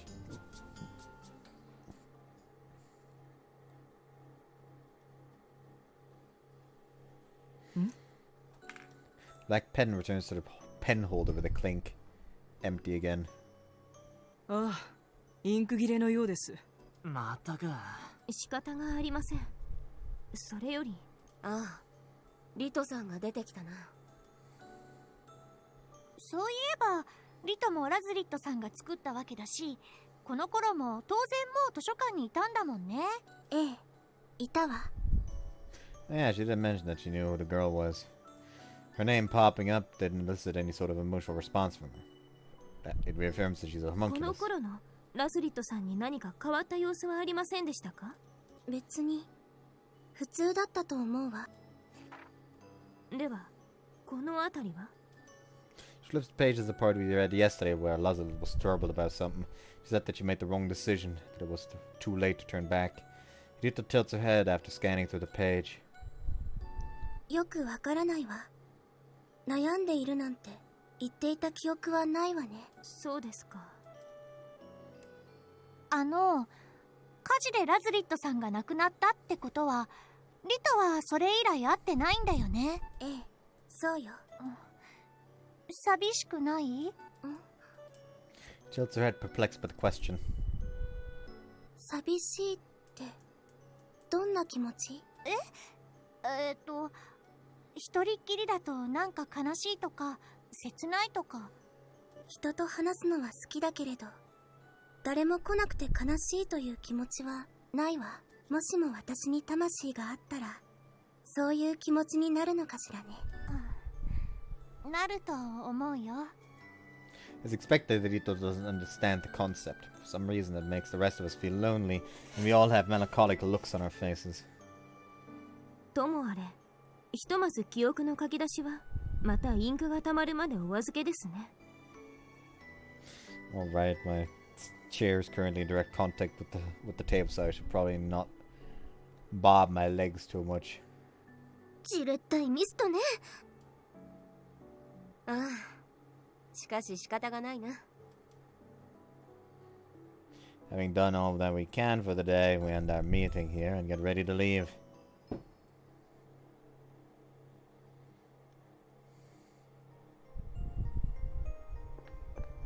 それじゃあ、私は戻るわね。ええ、ありがとうございました。She heads back to the library. 私たちも部屋に戻りましょうか。いや、はあ、お腹すいただね。あ、ねえねえ、今日はみんなでご飯食べない？あ、いいよ。私も。ハイジちゃんたちもどう？せっかくですが、先ほどの電話の件で相談しておきたいことがありますので。そうね。今日は遠慮しておきます。そっか。残念。では、失礼します。Bear leave the office for their own room. じゃあ、みんなで私の部屋に。You hear the sound of a key turning a lock and a door appears out of thin air. お兄ちゃん？ Michiru peeks out from it. She's already making use of the Kiyoyan as she got this morning. みちるちゃんだ。 What's up? お腹すいた。 Didn't I tell you to help yourself to whatever's in the fridge? 寂しいでしょそんなの。どうせならみんなで食べようよ。おい、みんなってまさかこの全員って意味で言ってたのか？そうだよ。私の部屋だったら大勢でワイワイやっても見つかる心配ないもん。ああ、そうだな。たまにはいいんじゃないかな。賛成。もーちゃん行こう。ええ、構わないけれど。みちるちゃんも。ほらほら。は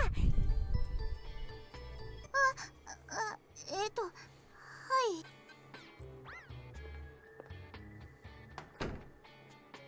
She timidly emerges from behind the door.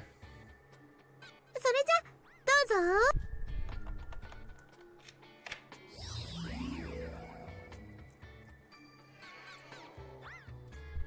She takes her own copy of the key out from her pocket, turns it in midair, and opens the door to her own room. 飯って何食うんだよ。材料は。Monokuma follows after his sister as he says that. In spite of his complaints, he doesn't object to the idea of eating together. He really is weak when it comes to Sumi.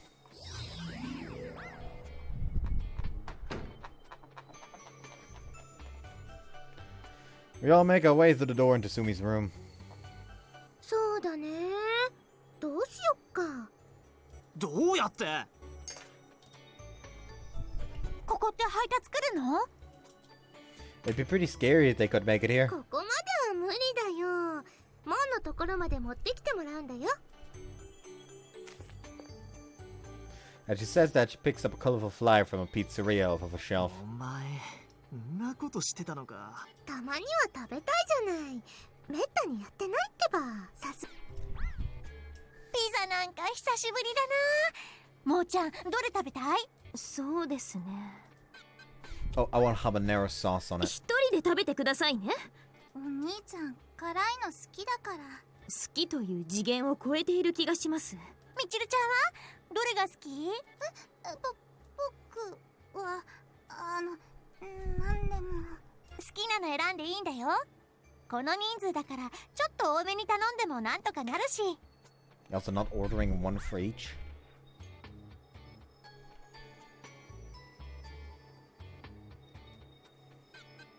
そうそう、男子が2人もいればなんとかなる。俺をそこの雑な生き物と一緒にするんじゃね Oh, you call like a crude monster. 味覚は雑だと思わざるを得ません。みちるさんはやっぱり辛党なのですか？お兄ちゃんほどじゃないと思う。 Don't lie, we're not that different. You dump loads of chili powder into your ramen. 僕はお兄ちゃんみたいにスープの上に山ができるほど七味入れないよ。せいぜい麺が見えなくなる程度だよ。大差ないですね。え。そもそもそれ辛党ってレベルじゃねえぞ。じゃあチーズたっぷり系とかは苦手？それも好き。だったらこれ一緒に食べようよ。4種類のチーズが乗ってるっていうやつ。おいしそう。これとミッチーの頼む辛いソースのやつ、両方食べればいいよね。ありがとう。ミブさんは？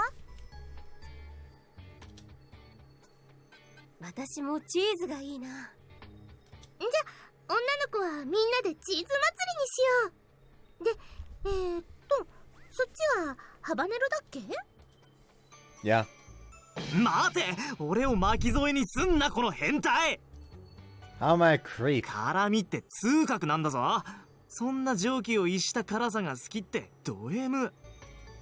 I'm not an M type. L にすんの？この辛そうなやつ？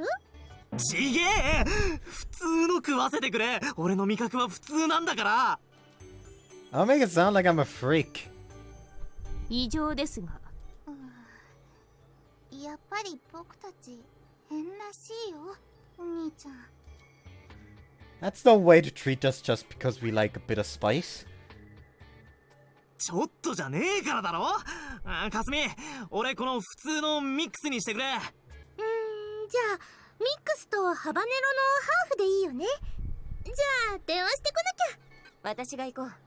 事務室の凱旋だろ。そう、ありがとう姫ちゃん。いやいや、じゃあ行ってくる。 Tsubaki leaves with the flyer and the memo listing which pizzas we're ordering. ピザ決めるだけで大騒ぎだね。主に古賀くんのせいだと思います。 Murakuma did most of the complaining. だからそれがてめえのせいでなんだよ。 Tsubaki comes back while we're chatting and tells us that the pizzas will be here in half an hour.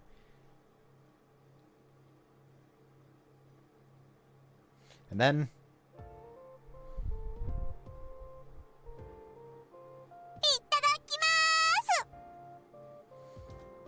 30 minutes later, the pizza arrives at the gate and we can finally eat after bringing it back.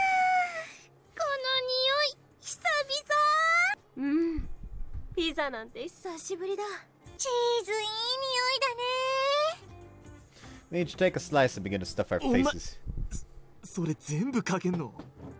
Huh? Of course, it's sauce. It's meant to be put on the pizza. Might as well use it. Murakuma looks grossed out as I pour the habanero sauce over the 好 pizza. みの量だけかけてくださいって意味だと思うんだが。 All of it is perfect then. 頼むから自分のだけにかけろよ。こっち来んなよ。 Not going anywhere near there. What are you, a little kid? 子供だったらもう泣いてるわ。なんだそのおどろおどろしい色のソース。仲良しだね。ムツキ、後であなたの仲良しの定義について質問があります。あの二人いっつもああだよね。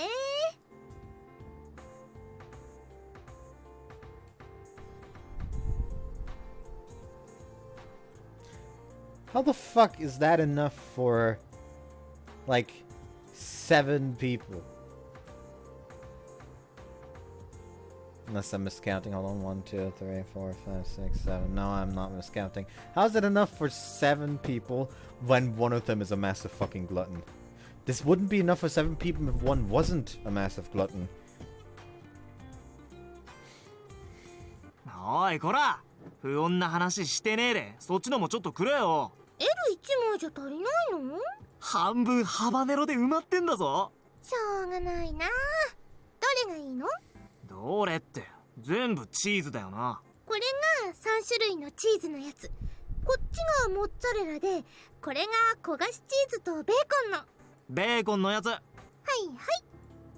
Super takes a slice of pizza with bacon on it and passes it to Murakumo. Michiru, do you want a slice of this? ハバネロちょうだい。Yeah. マジでそれ食えるのか？さすが兄弟だな。 Murakumo, and everyone else actually, looks shocked as to see Michiru munching on the pizza, drowning in habanero sauce. So our tastes really are weird, お huh? 兄ちゃんは？チーズいる？ポテトかナゲットもあるよ。 Oh, we'll have some nuggets then. これお手拭き。もっといるんだったら言ってね。 Thanks. チーズおいしい。モッツァレラいいな。やみつきになりそうだ。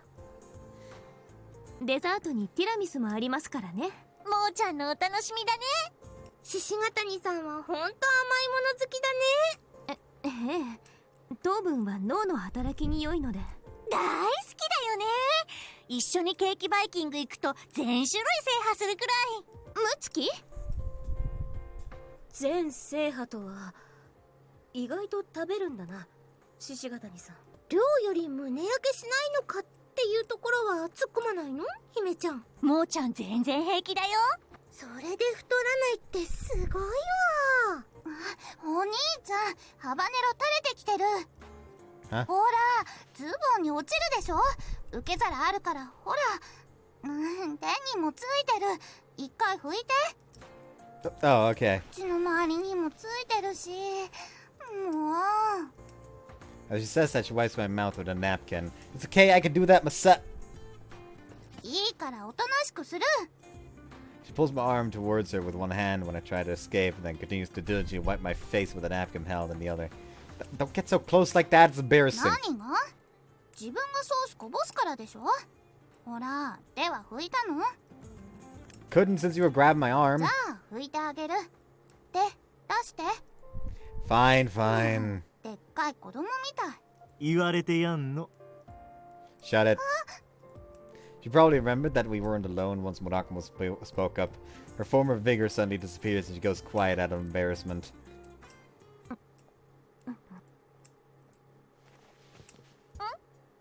どうしたの、もーちゃん。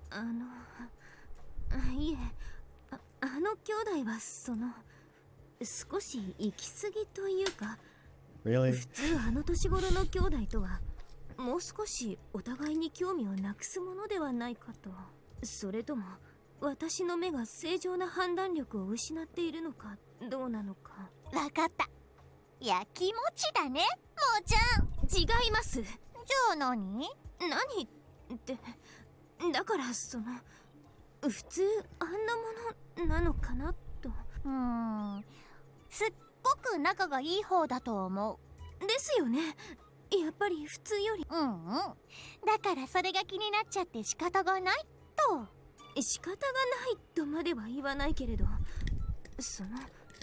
気にはなって普通じゃないような気がするので。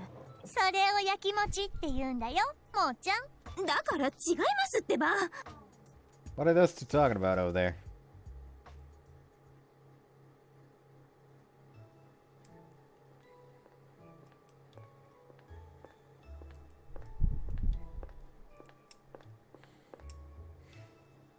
It's quiet. In the middle of this vast, silent library, I look up at the bookshelf. Silence. That's what fills this place most of the time. The only time the silence is broken was when members of the bureau come. When that happens, the difference in noise is like day and night. 寂しい。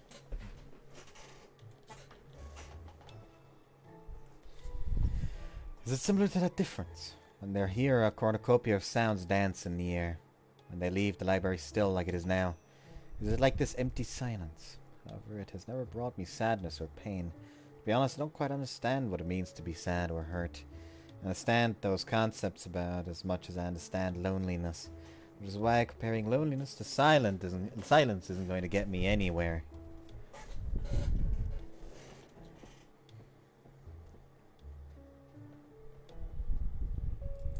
Don't you feel lonely? I recall when Hanatate Mutsuki asked me.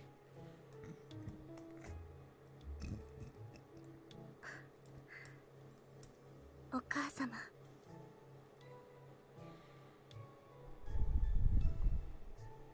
Kral Lazalit, the person who created me. Mother hasn't come here in 20 years. She died in the fire, or so others have told me. Which is why I'll never be able to see her again. Mother created me. She talked to me. 楽しかった。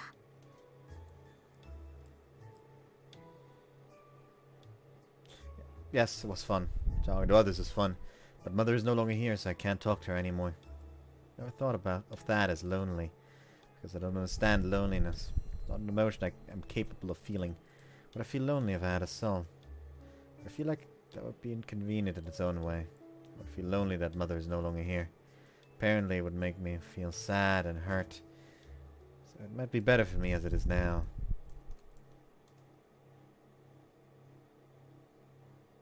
Don't you feel lonely? There it is again. That wasn't from Hanatate Mutsuki. It was from someone else. Hey, don't you feel lonely? I feel lonely when I'm left by myself. That's right. I was asked the same thing before. At the time, I'm sure that I responded with I don't know. I wonder how she's doing now.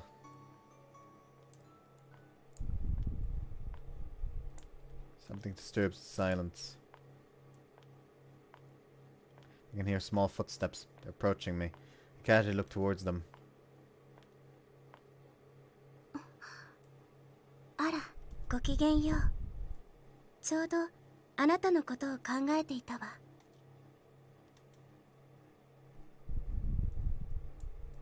Said me. Perhaps because of the lively pizza party last night, I meet you to slept soundly, and today is comparatively a much calmer day. And then after school... Infirmary. Did something actually happen? While heading to the bureau office, I run into Moka and Hanatate who tell me that they're in the middle of an investigation. ええ、風紀委員から連絡がありました。保健室で寝てた生徒の様子がおかしかったんだって。 Rockman was holding down the fort in the bureau office, so the three of us quickly make our way to the scene. Watch it be Rito and she actually has an emotion. That's what this is all like building up to. あれ、リトだよね。 Huh? Looking at where Hanatate is pointing, I certainly do see Rito standing there. That's odd. I don't think I've ever seen her leave the library of her own accord. 聞いてみましょう。リトさん？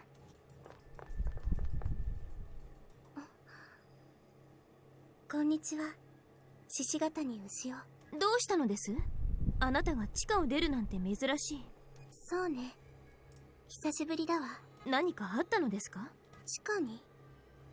いいえ。では何か用事が？いいえ。では別に用もなく単に出てきてみただけということですか？そうよ。Well, stranger things have happened before, I suppose. そうね。リトも散歩したい気分の時とかあるんだ。散歩なのかしら。よくわからないけれど。What's going on? Is this because of what we talked about yesterday? She wasn't acting all that any differently when her name appeared in the notebook. 寂しくない？寂しいってどんな気持ち？What's bothering her after all? そうですか。でもちょうどいいですね。一緒に来ていただけますか？いいわよ。どこへ？保健室です。ミストが絡んでいるかもしれません。わかったわ。It's a mystery Rito would be able to tell us about it. It'd be great help to have her with us.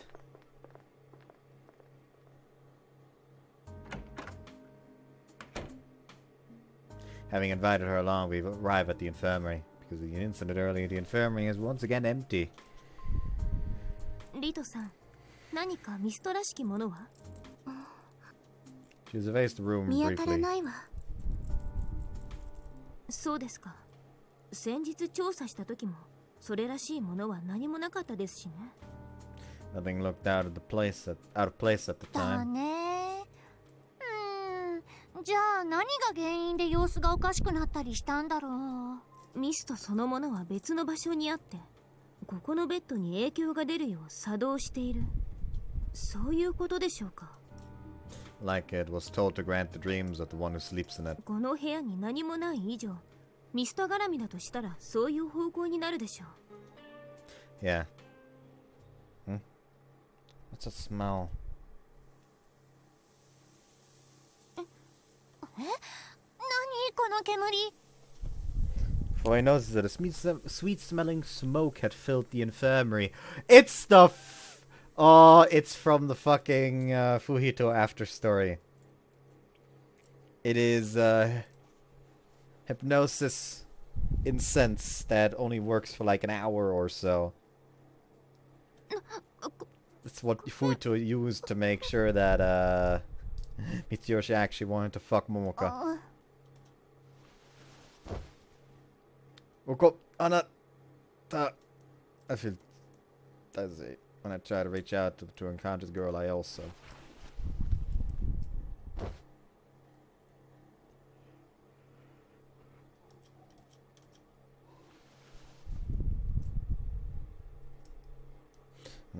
Huh? Slowly start to wake up from my half-conscious state. Huh? I was lying, collapsed on the floor. I rushed to get up. Muko! I see that she's fainted near me and rush over to her. Hey, Muko, wake up!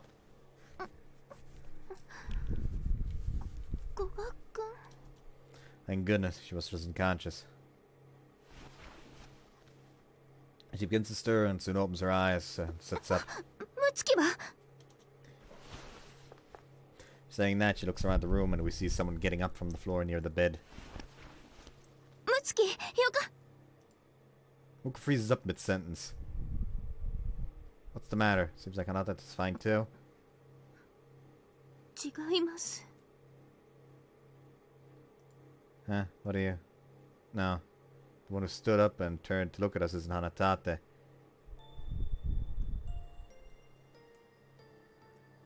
Why the fuck's Omaru here? Oh, we all know why. No. Omaru? That's impossible. No matter how I look at him, it's Omaru. Oh, Michi! Omaru? ガラスマ。あ、牛尾さんも。あれここどこ The infirmary, but you're Omaru, right? 何言ってんの He tilts his head confused. His gesture, his voice, it all points to him being Omaru. ミッチどうしたの Oh, nothing. And we will accept the truth laid before my eyes. I can't even give a proper response. Omaru should have disappeared. He shouldn't be here. If he's here, then that means... それじゃあ、ムツキは。Yeah, Hanatate is. Take a quick look around the room, but I don't see her anywhere. Which means that Omaru has taken over her body again. ムツキではないのですね。多分俺烏丸小太郎そうどうしたの二人とも Well, Omaru, do you know why you're here? よくわかんないなんか頭がぼーっとしてるし記憶が混乱しているのでしょうか。 Looks like it. From the way things are going, he probably doesn't even remember the night that he disappeared. Should I bring him up to should I bring up what happened then? I don't even know how to explain it to someone who shouldn't even exist right now. Back then, he just happened to have his hypnosis broken and remembered everything on his own. Glancing over at Muka, it seems that she also thinks that now is not the best time to talk about it. She nods to me as if to indicate that. ひとまず詳しい話は後にしましょう。記憶が混乱しているなら今。I'm sure that she's quite shaken up, but she's doing her best to not let it show. でもここで何してたんだ Oh, investing in a mist. リトさんはリトさんそこに倒れてるのって Oh, you're right. She's on the floor, not too far from us. リトさん、なんでこんなところに？今日は珍しく図書館を出ているところを見かけたので、調査に付き合ってもらったんです。Hey, Rito, you okay? Rito? She wakes up soon after I shake her body. After sitting up, she looks around restlessly. あ、そうか、保健室ですね。リトさん？なんか雰囲気違わない？雰囲気？私の？うん、なんか俺の記憶が混乱してるだ。Nah, this feels off to me too. みんな変ですね。私、そんなにいつもと違いますか？リトさん？あ、やだ、スカートがシワになっちゃう。獅子ヶ谷さんも早く立った方がいいですよ。 Who are you? あれって何言ってるの、古賀くん。ほとんど毎日会ってるじゃないですか。俺の知ってるリトさんと違う。This is unnerving. Help me.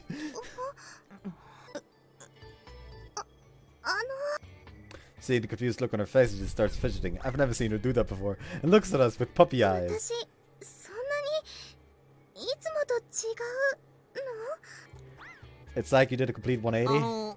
見た目は一緒なんだけど、なんか普通の子みたいな。What is it? 保健室で寝ると性格が変わるというWhat? Oh, the effect of the mist, or rather possible ミ mist? ストなの？性格が変わるミスト？リトさん、これはミストのせいでは？心当たりはありませんか？そうです。さっきなんだか煙みたいなのが出てたし。 Oh, yeah, there was a sweet smelling smoke that filled the room right before we all そう fainted. だったっけ？ああ、そういえばなんか甘い変な匂いはしたような。匂いのことは覚えているんですね。うん、なんとなくだけど。そうですか。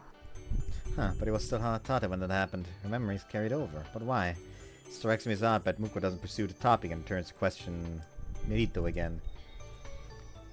あの煙がミストの出したものですか？おそらくパンドラという香炉のミストだと思います。煙を吸うと強い暗示にかかるんだけれど、1時間くらいで効果が切れるんです。煙を吸ったものに強い暗示魔術をかけるミストという認識で良いですか？ええ、間違いないですね。噂の内容とも一致していますね。しばらくの間だけなりたい自分になれる。それは最初の使用者が自分にとっての理想の状況みたいなことを願って使ったから、その効果がそのまま続いてるんじゃないかしら。そしてミストと波長が合う人物が現れると、ミストは効果を発揮するんです。暗示にかかるのはミストと波長があった人物のみですか？いいえ、あの甘い煙を吸った人は誰でも暗示にかかっちゃいますね。近くにいる波長のあった人の暗示に影響を受けます。つまりリトさんは波長があってしまった。そうみたいです。 She bashfully shrugs her shoulders and smiles. Damn it, that totally throws me あ off. と、そのミストは確か一人につき1回しか効果がなかったはずですよ。わかりました。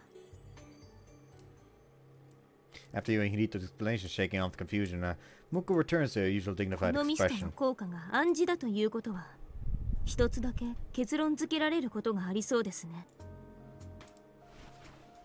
何ですか？ Basically, Mutsuki hasn't disappeared. That one should be obvious. And it is indeed what it says here. Mutsuki hasn't disappeared.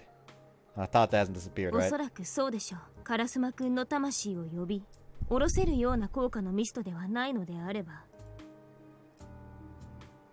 あなたはやはりムツキなのだと思います。俺？そうなの？カラスマくんに見えるけど。あ、そうか、わかった。ミストの効果でそう見えてるだけって言いたいんですね。おそらくは。花立さん？俺が？そんなこと言われても実感ないんだけど。でも牛尾さんがそう言うならそうなんだろうね。納得しちゃうのね。牛尾さんの推理が外れてたことってないし、ミッチーもそう言ってるし。I wonder why. Him so readily accepting that he's not the real Karasuma Kortaro. Feels a bit lonely. でもごめん。俺、花立さんらしいけど、今はその花立さんだっていうのが自分でわからないから。それは仕方がありません。ミストの効果ですから気にしないでください。うん。なんかごめんね。ミッチーも混乱させちゃって。That's okay. But this means that someone here subconsciously wishes that Omaru were still around. Otherwise, this would never have happened. Can't see the person being anyone but me. To me, the ideal situation is this. It's not that I don't want him to come back, even though my mind understands that he's not from this time period. Looks like I haven't fully accepted it yet. But I definitely don't wish for him to be back at the cost of losing ミスト Hanatate. はアバウトな願い方をするとアバウトな叶え方をする。例えばハイタースプライトのように。ムツキがまたカラスマ君に見えるというあまり望ましくない願いの叶え方になってしまったのはおそらくそのためではないかと。そうですね。ミストと知らずに中途半端な発動の仕方をするとそういうことはよく起きますよね。今までにもよくありましたからね。Does my face betray my true emotions? Moka must have noticed how I was feeling and is trying to make me feel better. じゃあ、俺はどうすればいいのかな。ミストの効果なのだとしたら1時間ほどで元に戻るのでしょ。うん、戻るはずですよ。なら気にすることはありません。そのままで大丈夫でしょう。そうなの？うん。じゃあ気にしないことにしとくけど。Omaru Hanatate, I suppose, accepts it but looks downcast, unable to hide his bewilderment. Well, just act normal, okay? うん。ありがとう、ミッチー。Can't see him as anyone other than Omaru. I have no idea what look I have on my face right now, and I'm not confident that I can hide my knees, so I can't help but look away. ところでリトさん、そのミストですが、室内に見当たりますか？いいえ、だって航路なんてないでしょ。一見なさそうですが、一応探してみましょう。ここで煙が出て効果が発動したことは間違いないのですから。あ、俺も探す。では全員で。Moka says that after glancing at Omaru and Hanatate, and deciding that it was okay for him to help out, including Rito, the four start searching the infirmary. こっちの棚は薬品ばっかりです。ここは書類とか。航路なんてないよ。こちらの机の引き出しにもないようです。Nothing under the bed or the desk? もう誰かに呼ばれて引き寄せられて飛んでっちゃったのかもしれませんよ。そうですね。もうここにはないと見た方が良さそうです。Should we head back to the bureau office for now? そうしましょう。このミストの効果は一度しかないのなら回収するにしろ、まずはおとなしく暗示が解けるのを待った方がいいでしょうね。Having decided on that, we'll leave the infirmary.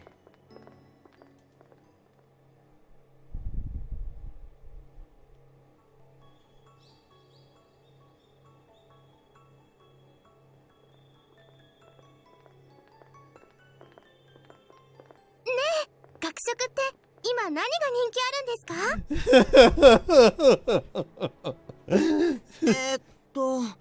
日替わり定食が生姜焼きの時は争奪戦になったりとか。争奪戦？面白そう。いや、もう壮絶すぎて怖いよ。ね、ミッチ。Wow, the only girls that would stand a chance are the seniors in sports clubs, I guess. I'm started with Omaru starts talking to me. I know that he's actually on a Tataba, but he's Omaru on the outside. I have to stop showing these mixed feelings of mine on my face. Whether he's Omaru or Hanatate, they'd both be able to see that I'm conflicted. As much as I want to chat normally. やったことないんですもん。Rito's acting so differently that it's throwing me off. そういえば焼きそばパンって美味しいんですか？俺は好きだけどな。Could definitely use some more red ginger on there. ミッチーは辛党すぎだろ。古賀くんってそんなに辛いものが好きなんですか。 They're delicious. Hot dogs should have more mustard on them too. ホットドッグ？ああ、本で読んだことがあります。あれも美味しそうですね。This is weirdly cursed. 食べたことはないんだ。ないんですよ。学食にあります？ Nope. そうなんですか。 Rito's been talking non-stop for the past while now, saying whatever comes to her mind. If this is her idea of her ideal self, does it mean the fact that she's a homunculus has been weighing on her mind? Moko seems deep in thought about something as she steals glances at 教 Rito. 室で食べたりするんですか？こうやって教科書で隠して。たまにそうやって食べてる人いるみたいだけど、結構バレるよ。 Nobody's ever caught me. ミッチやってたの？ A few times. 古賀くんはなんだか得意そう。 Ah, there's a trick 自 to 慢 it. にならないから。ダメだよリトさん、そんなこと学習しちゃバレたら怒られるんだからね。そしたらやっぱり廊下に立たされるの？バケツは持つの？いや、どうだろう。俺は立たされたことないからわかんないや。 I don't think there are any teachers who would do something straight out of an 80s manga like that. いないんだ。 She's disappointed for some reason. I'm sure there are that the majority of her knowledge comes from reading books, but did our library have books that talk about that? じゃあ、What do you mean? ほら、下駄箱にこう入れとくってやつです。ラブレター的な？そう、それ。 Her cheeks are tinged with red. Is she getting embarrassed? It's like she's a total, completely normal girl and a shy one at that. We don't have shoe lockers at the school. そうだった。 She's even more shocked than before. She must have really admired love letters. だから下駄箱じゃなくて机の中って聞いたことあるよ。 Nice damage control there, Omaru. His thoughtfulness really does resemble the real Omaru's. But I can see Hanatate doing something 机 similar. の中？朝早く来て机に入れとくらしいよ。チョコレートとか。知ってます。バレンタインっていうやつですよね。男の子は3倍返しなんでしょ？そういう説もあるね。 Totally unfair. でもチョコレートの3倍の重さって大したものにならなくないです？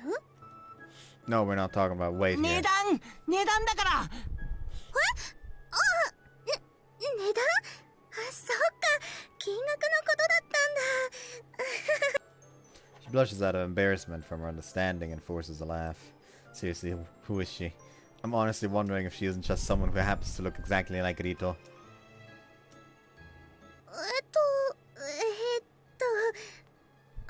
あれですね。徳さんのお仕事って大変ですよね。 And now she suddenly changes the topic. It was that embarrassing for her, い huh? つまで経っても宝物庫の結界が治らないからミストで苦労しっぱなしでしょ？ Yeah, but we've been doing this since I first got here, so I don't find it to be a huge deal. 俺も。牛尾さんだけだよね。実感として大変さが増したのって。誰かさんが銅像をへし折ってくれましたからね。 How many times do I have to say that it was an accident? Back me up, Yomaru. そうそうそう、事故。 I only remember after I spoke that he's actually Hanatate, but he responds like 事故 always. だよ牛尾さん。事故。そうですね。 Her expression clouded for a moment, but she responds calmly soon enough. Ito giggles happily at our banter. Did she admire being in this sort of position? Being a normal girl, chatting about random things, laughing and playing around. If she did, then maybe she was capable of feeling loneliness after all. She just didn't realize it. She was the odd one out. She could neither laugh nor have fun with us. She just didn't know that that was loneliness.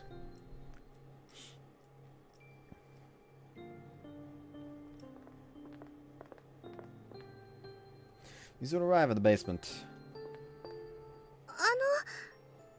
一緒に行ってもいいですか？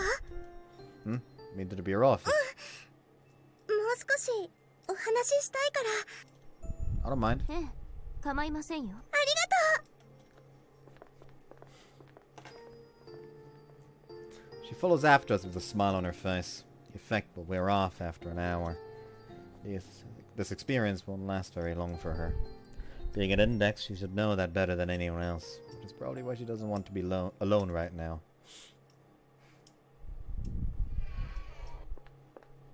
おう、どうだった？あ、村雲くん、こんにちは。お邪魔します。あ、え？はあ、村雲先輩久しぶり。え？なんだお前急に先輩って、同級生だろうが。Also, he does only look like Omaru to everyone that was in the fucking. 村雲くんにはムツキに見えるんですね。はあ？見えるも何も他の誰だってんだ。 Oh, right, he wasn't hypnotized, so he can't see Omaru. ああ、そっか。俺、烏丸小太郎じゃないんだった。何言ってんだお前。おい子が、何が起きた一体。 It's exactly what you see right now. わかるように言えよ。自分が理想とする状況になるという強烈な暗示をかけるミストだそうです。理想の。ああ、うん。だから俺、本当は烏丸小太郎じゃないみたいなんですけど。こいつ何言ってんの？ We're hypnotized. That person's not actually Omaru. Get it now? 暗示って。私もそうらしいんです。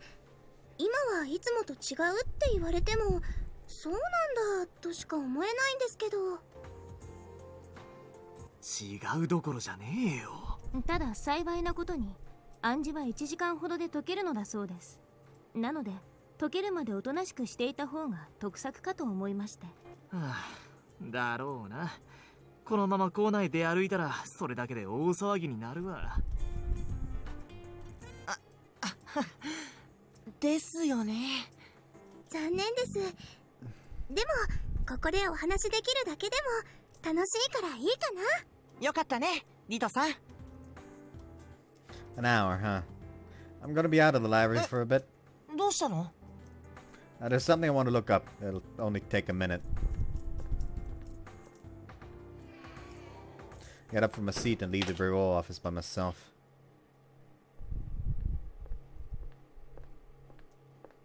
I aimlessly walked into the forest of bookshelves. There wasn't actually anything I wanted to look up.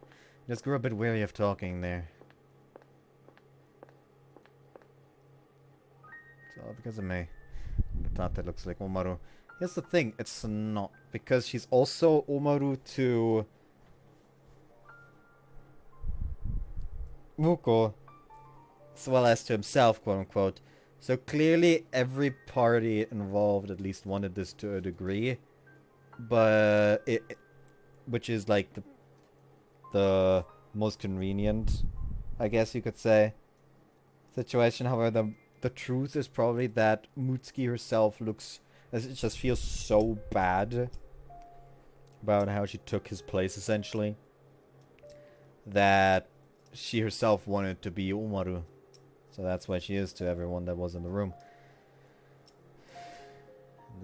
The hypnosis even made her think that she's Omaru. There's no way she'd wish for something like that. I was the one on the same wavelength as the mist, and everyone else got caught up in it. Huh? Unexpectedly hearing someone call my name, I turned to see Muko standing there. What's the matter? それはこっちのセリフです。 Huh? Oh, you mean what I wanted to look into? 方便でしょ、それは。君は烏丸くんが現れたこの状況を願ったのは自分ではないかと自己嫌悪に陥っている。そうではありませんか？ I knew she'd figured it out. I got the feeling that she was trying to be considerate of me. I could never outsmart her. それは当たり前でしょう。烏丸くんとは君の方が仲が良かったんですから。あのミストの効果は君に反応してのものでしょうけれど。 It's not so much self-hatred. I feel bad that you and Hana thought they were forced to go through this それはミストのせいでしょ。さっきも言ったはずです。いびつな願いの叶い方だろうと。あまりバカにしないでください。君がムツキが消えて烏丸くんが帰ってくればいいだなんて、そんなことを望んでるだなんて思うほど私の頭は悪くありません。 Thanks. Mouth forms a wry smile. She said like she was trying to pick a fight with me, but I can tell that it was her way of trying to make me feel better. So if you're making you worry. 何がですか？君の見当違いを正そうとしただけです。 Stop lying. You sure make it hard for people to tell that you're being soft. That probably wouldn't have worked on anyone other than me. 出れてません。それこそ見当違いも甚だしいで。 Sure, sure. 古賀君 Well, it'll go away in an hour anyway. Oh, hold on. Do we even need to wait that long? What was that magic circle that we used last time to dispel hypnosis? Couldn't we use it again? Her eyes widen and then she bites her lip in vexation. 私としたことが失念していました。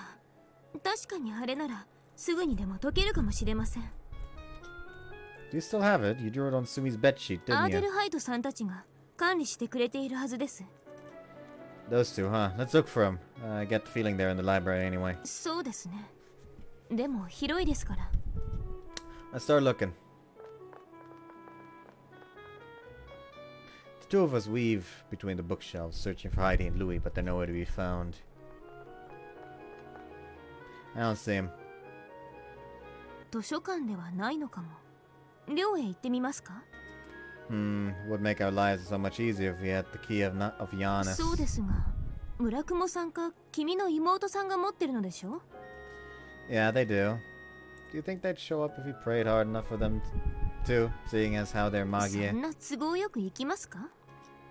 Anything's worth a shot. Sumi-chan, Omichiro, can you hear me?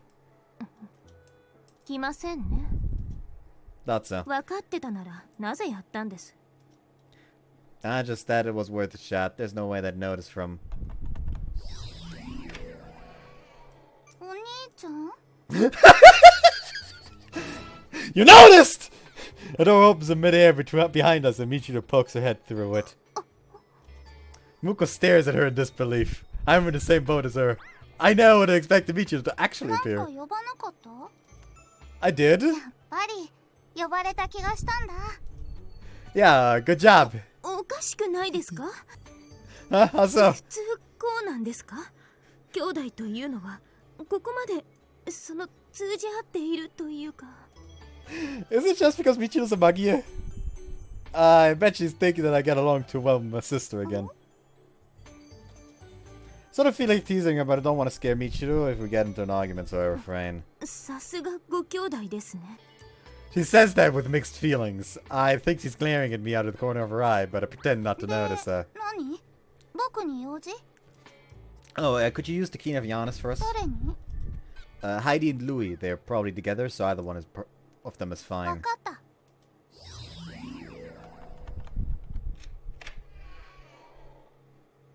Pardon us? 驚かせないでください。なぜそんな空間に？ごめんなさい。あらぬ方向から鍵の音がしたら見当がつきそうなものだろうがでございます。真後ろだったから驚いたのよ。 On the other side of the door is Heidi and Louis' room. Turns out that they were there after all. 少しお邪魔してよろしいですか？ええ、どうぞ。何事です？どうやらミストのせいで妙な暗示にかかってしまったようなのです。それで前に使った暗示を解く魔法陣を貸していただけないかと。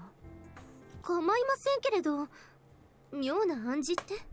校内で噂になっていた理想の自分になれるとかいうあれですか？ Yeah. そんなことになってるの？ That's just me. Rito's turned into a completely different person. She looks like she really wants to see it. And we're seeing Hanatate as Omaru again. 面倒なことで。とりあえず魔法陣ですね。少しお待ちを。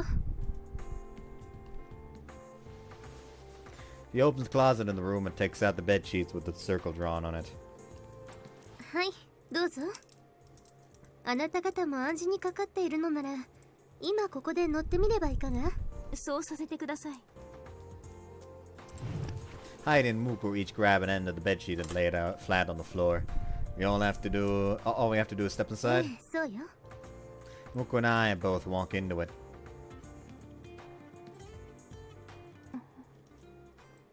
Did it work? 何も感じませんね。あなたたち、本当に暗示魔術にかかってるの？魔力の気配とか何もしないけど。どう見ても魔法陣は反応しておりませんから。反応していない？これでは解けない類の術という No, こ it とで means しょう that か。 you two weren't hypnotized. 暗示魔術ならすぐさま魔法陣が反応するはずよ。ルイ、調べてみて。いや、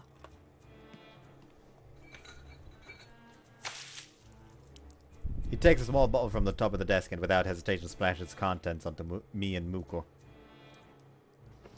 Hey, at least tell us what you're going to do beforehand. 魔術の形跡を調べる魔法薬です。 Say that earlier. Maintaining his composure, he blows into the vessel in his hand.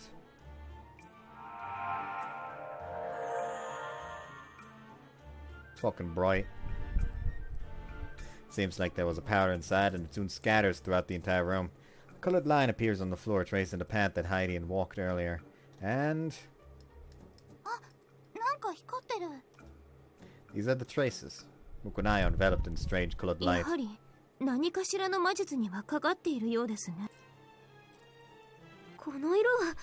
これはまた厄介な。 Huh? What do you mean? Heidi and Louis look quite shocked by the light's 何 color. の魔術なのです？結論から言います。これはこの魔法陣では解けません。 What? これでは解けない。でも長くは持たないはずよ。このまましばらく様子を見た方が。どういうことでしょうか。これは暗示魔術ではありません。魂の上書きをしているのです。 Rewriting our souls? おそらくそのミストが本人の意識を変えるという一点のみに特化したもののため暗示に思えただけでしょう。その魂の上書きとやらについて。そもそも魔力とは人の魂そのものの力です。これはご存知ですね。 Be gone. ええ、以前にも聞きました。そして魔術は魔力を消費して様々な現象を起こすものです。魂というものはいわば魔術の起点であり根源でもある。このミストはその魂に直接作用して書き換えを行っています。魔法陣などで媒介される暗示魔術とは全く別物です。 That's what. That kind of sounds like what was going on with servants for the girl that at the start of the game Kral was picking up. 魂に作用する力は魔術の中でも最も強力な力の一つよ。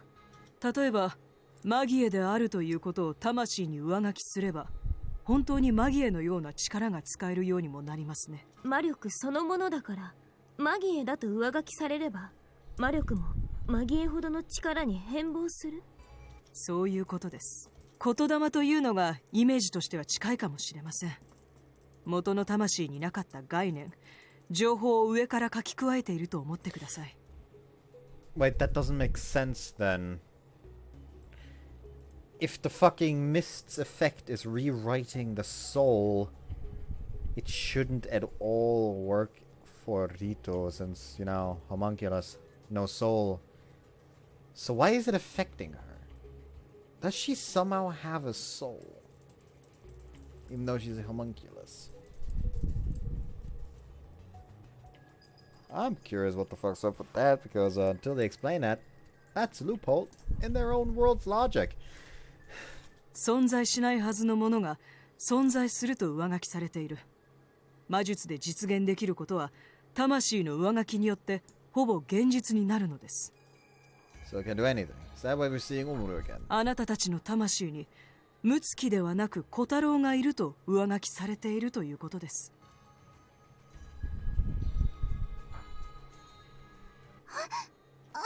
そんな強い魔術がかかってて、お兄ちゃんたちは大丈夫なんでしょうか。ええ、この力は強力すぎる代わりに短時間しか持たないの。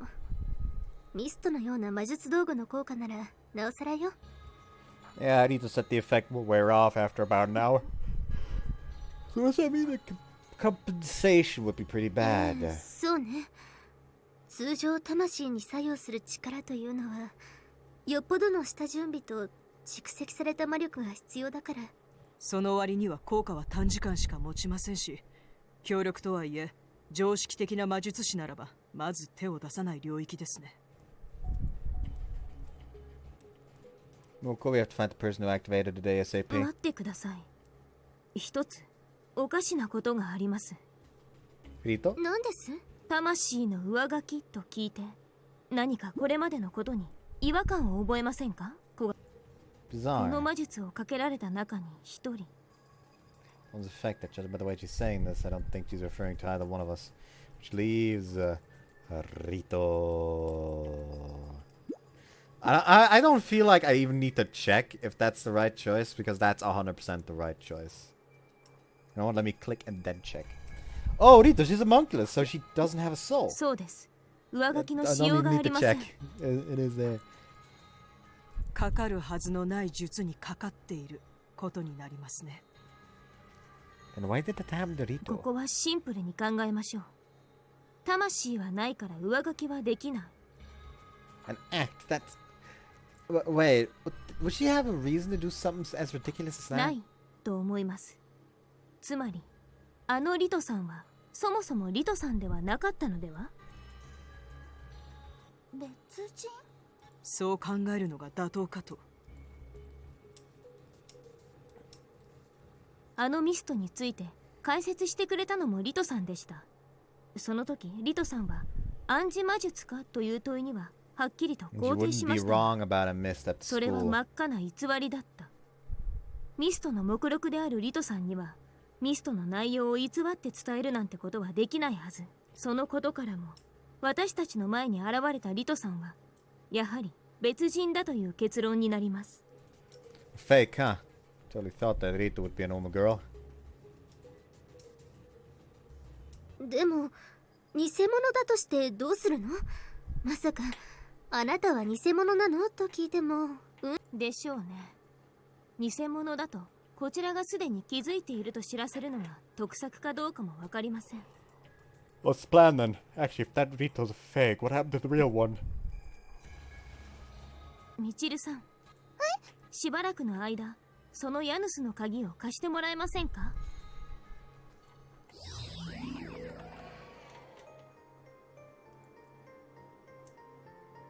Use the key of Giannis to open the door to the bureau office and see the others who were waiting there looking at us. おかえり。 Thanks. Flora stepped through the door and closed it behind us. I'd meet you to go back to my room first, so she's ずいぶん absent. 遅かったけど、二人とも何してたの？ Didn't I say that I wanted to look at something? おかえりなさい、皆さん。 Rito greets us with a smile on her face, holding a cup of tea that was probably brewed by Murakumo. 人数増えたな。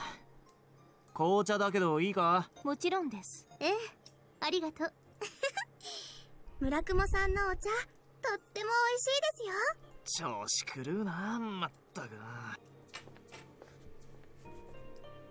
He leaves the seat to get the teapot as he spouts complaints. Meanwhile, Heidi stares intently at Rito. 話には聞いてたけれど、本当にいつもと全然違うのね。そうみたいですね。自分ではよくわからないのですけれど。She looks puzzled, or so I thought, but she slowly puts the perfume bottle concealed in her hand, points the perfume bottle concealed in her hand at Rito. Rito's eyes are wide with surprise. Heidi wastes no time and sprays the bottle at her. The perfume bottle showers Rito, or at least it was supposed to. The seat that she was sitting in is empty, and the perfume bottle hits the back of the sofa. She's gone! The room is overcome with confusion and we look all over. いつの間に Rito's standing away from the sofa, looking at us as if nothing had happened at all. 驚いた。どうしたんです？急に。なんだよ、何やってんだ？連発はできない。取り押さえろ。捕まえればいいの？ Oblivious to what's going on, Omuro, being the closest to Rito, tries to grab her arm, but she nimbly evades him. However, at that moment, something like a handkerchief falls out from the pocket of her uniform. It lands on the floor, and we see that there's a magic circle drawn on it. And then Rito's figure... おーっと。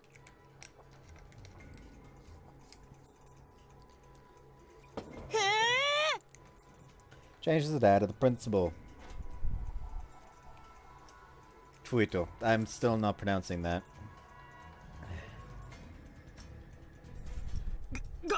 学園長。これはしまった。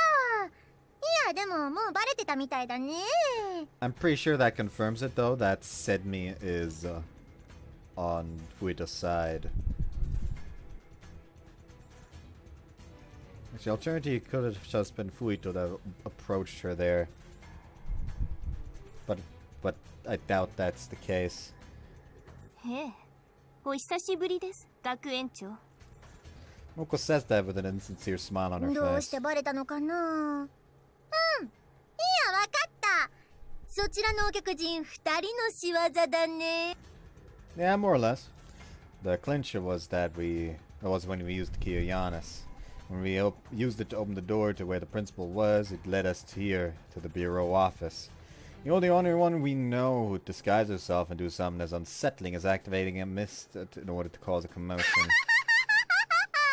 古賀君は相変わらず口が悪いね。物騒か。 Even though she's giving her signature guffaw, her eyes are restlessly looking at all of us. She's in a much stickier position than she looks to be. Louis and I slowly advance towards her, blocking off any possible escape routes. 仕方がないね。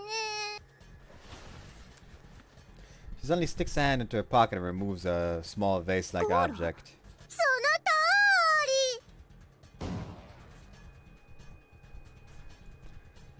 When she says that, the room is filled with smoke billowing from the 君 burner. たちはつづら折坂不人に危害を及ぼすことができなくなる。 Louis' legs suddenly stop as if he's been petrified. 動けねえ。 Perfect, we've already been hit by it once, so it's not gonna work again, 突 Principal. 破口は開けたさ。 Refuting my point, the principal runs past the immobile Louis' side. After her! 待てミッチ。行ってきます。 Muko calls out to our frozen comrades and leaves the bureau as well. Damn, the smoke's in the way. Fanning away the smoke that's drifted out into the library with my hand, I look around. あれどこ。消えた。 She's damn quick when it comes to escaping. She was still in sight a moment ago, but now she's nowhere to be found. It's quite likely she didn't run away with her own 2 feet, but rather used some sort of spell or mist to escape. Having lost her, we head back to the bureau office.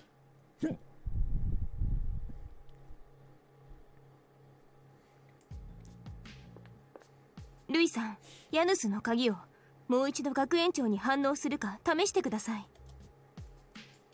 わかりました。 Probably doesn't count as inflicting harm upon the principal. He takes out the key of Giannis and turns it midair, but nothing happens. ダメです。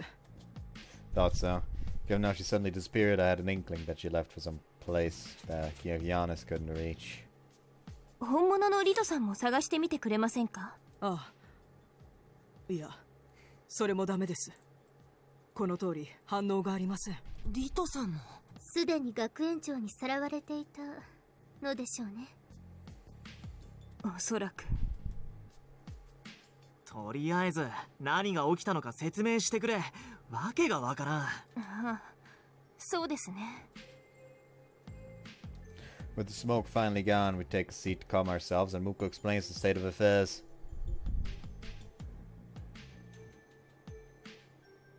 というわけで、魂の上書きということは、ホムンクルスであるリトさんには効果がないはず、という結論に達しました。We thought about it maybe being the principal because of what I said earlier about her being the only possible suspect. そしてヤヌスの鍵で学園長の元へと試してみたところ、ここへ出たのです。なるほどな。そっか。あのリトさん偽物だったのか。Omaru slumps his shoulders, looking quite depressed. He's probably thinking the same thing that I was. That Rito might have wanted to become a normal girl. そもそも保健室の噂も学園長が仕掛けたものだったのでしょう。そんな噂が流れればあなたたちは必ず調査に来るはずだものね。私たちにムツキが烏丸くんに見えているのももちろん学園長の仕掛けたことですね。見た目もそう見えてんのか。俺には花立てがカラスマになりきってるようにしか見えねえんだけどな。ではやはりムツキがカラスマくんだと思い込むようにされている。そうなんだ。自分では全然わかんないね。そういう魔術ですから。けど学園長何しに来てたの？俺がっていうか、花立さんが俺に見えるようにとか、リトさんの性格を変えてみたりとか、一体何がしたいのかよくわかんないんだけど。Was to kidnap ムツキを Rito カラスマくんに見えるようにしたのは and おそらく私たちに揺さぶりをかけるためでしょう。 Muko glances at me as she says that. Well, it's true that I was extremely shaken up by it, exactly as the principal リトさ wanted. んが性格を変えたことについては To figure out that so we wouldn't see her through her act actually. No, to figure out what we were up to apparently. Figure out what we were up to. Could it be that you wanted to see what we were up to? でしょうね。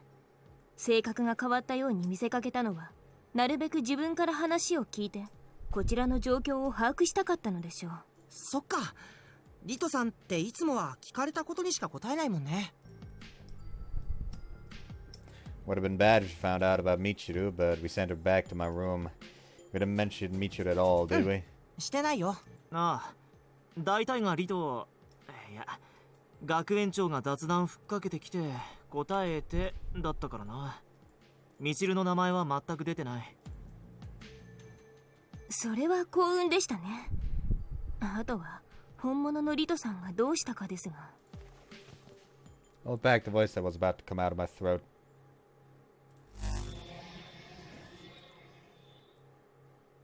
Without any warning, the Omoru before my eyes fades away. あれ、ムツキ、私だ。ムツキだよ。うん、ちゃんと私ってわかる。やはり時間が経てば戻るようですね。そうね。よかった。I already knew that the Omoru there wasn't real and that he'd disappear eventually.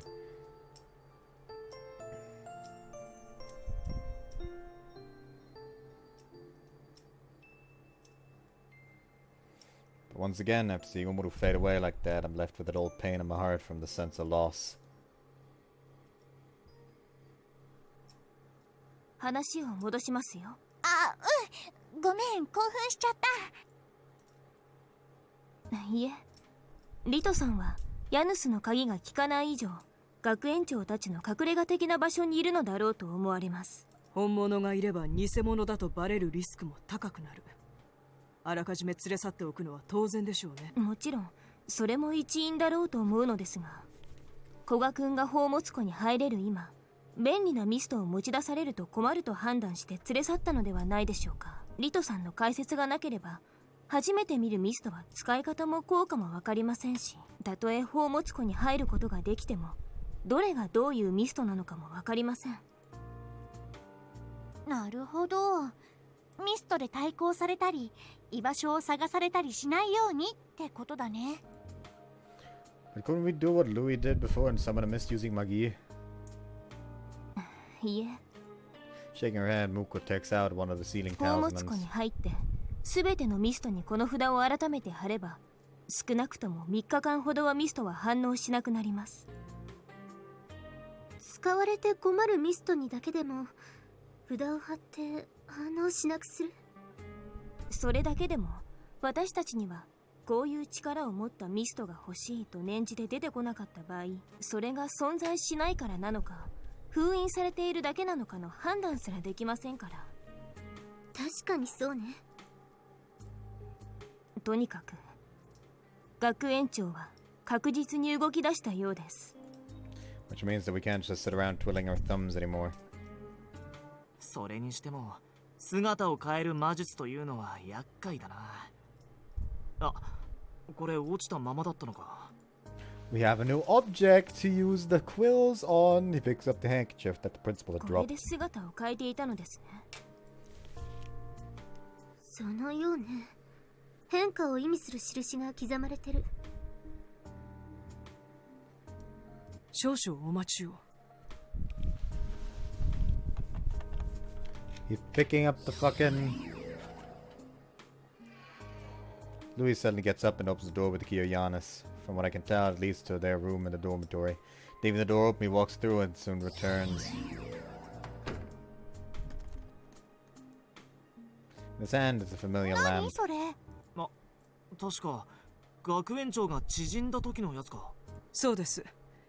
役立つだろうと思ってもう一度呼んで手元に置いておきました。ホムンクルスが縮んでしまうミスト。そうよ。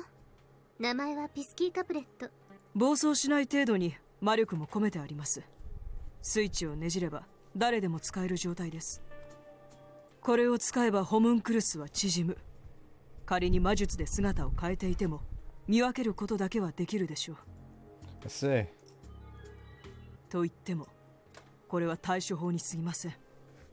隠れ家の場所も一向に分かりませんし。そうね。こちらからも何か構成が打てればいいのだけれど。できること。難しいな。とにかく隠れ家の手がかりでも。一つ実現は難しいですが有効な手はあるのですが。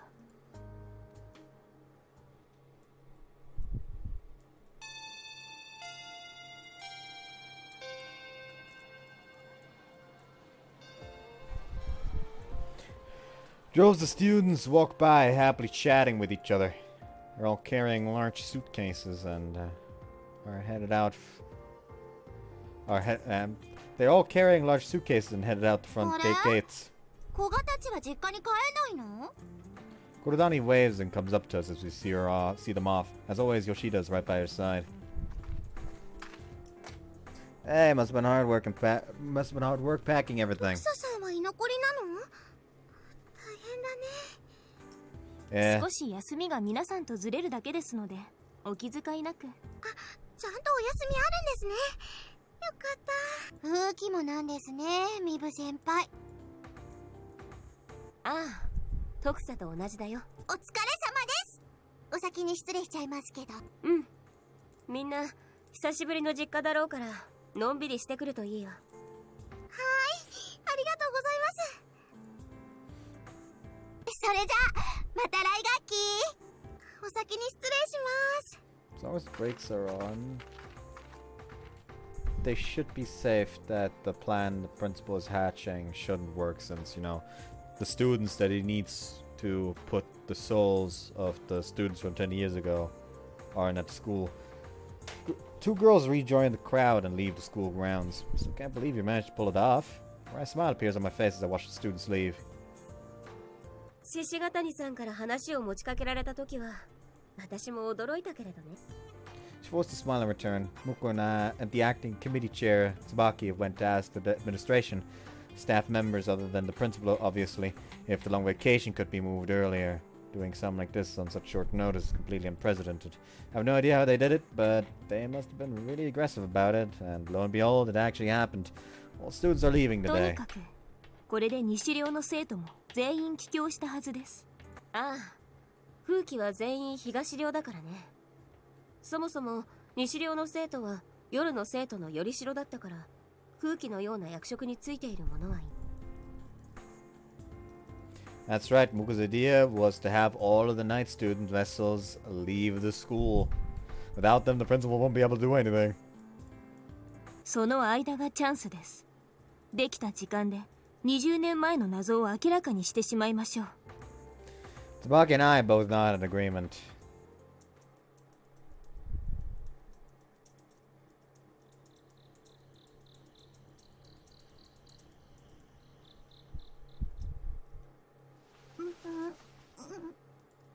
Michiru?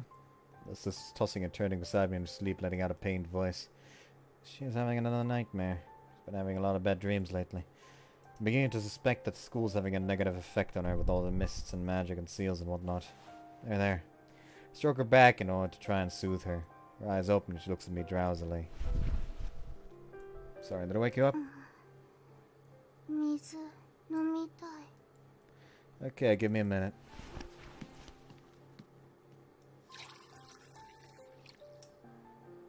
Slide out of bed and fill a cup from the sink. There you go.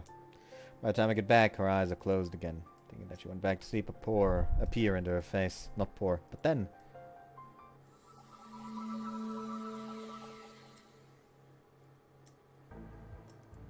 See a faint silhouette of a person floating above her. What? Flickering fog-like figure gradually becomes clearer, taking the shape of a girl.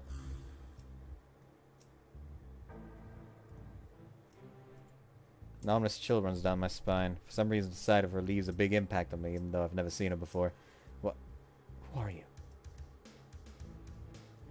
The translucent girl extends her arm towards the sleeping Michiru and covers my sister with her body.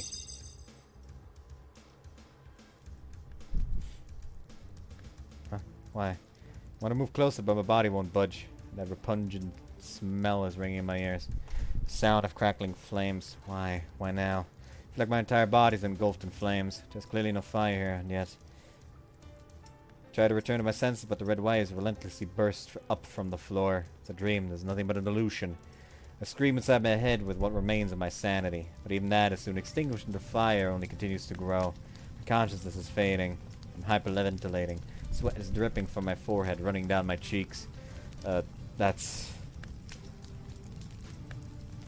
Scenery I see in the flames. It's a house that no longer exists anywhere but in my memory. My former home, which burned down.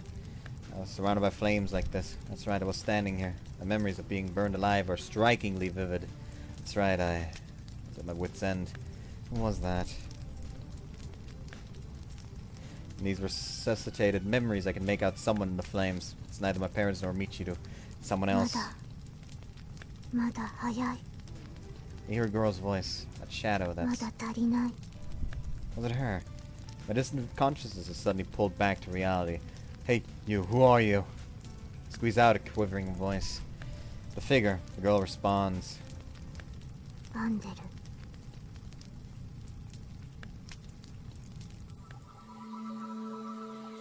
Angel? She vanishes into thin air after saying that. Maddening illusion of flames disappears as well, and I'm left standing in my dark room. I dropped a cup of water at some point. Michiru was sleeping soundly as if nothing had happened at all. Michiru! Remembering how the girl had covered Michiru with her body, I remembered. I rush up to her and shake her awake. Michiru, are you alright? Do you feel okay? What about water? Then you want to drink some. Shakes her head, closes her eyes, and goes back to sleep. Everything seems fine with her. What's that? Was it a dream? Can't help but worry and watch Michiru for a while, but nothing happens. What in the world?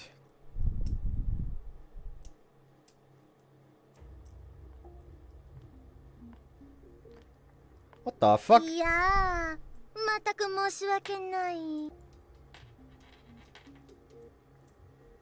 Look in the mirror and tilt my head. This mirror is, of course, a mist. I'm not some narcissist who's infatuated with my own face. 私を助けるために余計な力を使わせてしまいました。面目ありません。ああ、もちろんコールを使わざるを得なかったのも失敗でした。あれはもっと有用な使い方があったでしょうにね。It's a shame, truly a shame. The members of the Bureau are so darn stubborn interfering with our plans. 実に反省していますよ。With a mirror in hand and deep in thought, I pace back and forth, making long strides. I feel a pair of eyes following me, but obviously ignore them. まあでもおかげで状況も問題点も大体わかりましたからね。やはり魔術師のドイツ人2人は我々にとってアキレス腱となりますね。正体がバレたのもあの2人がいたせいだからな。まったく困ったものです。面倒くさい時に来てくれたものですよ。強引にでも断るべきでしたか。そろそろ図書館へ返してくれないかしら。I turn around in response to the sudden voice and I make eye contact with a pair of eyes I've been ignoring this entire time. Well, not like it really matters anyway. It's not a problem at all. 私の役目はあの図書館とお母様の集めたミストの管理。ここにいたらそれができないわ。君がミストについてあれこれ解説しなければ今すぐにでも戻してあげるのだが、それは無理。私は目録だから、聞かれたら答えるのも。そうだろうそうだろう。だから返してやれないのだよ。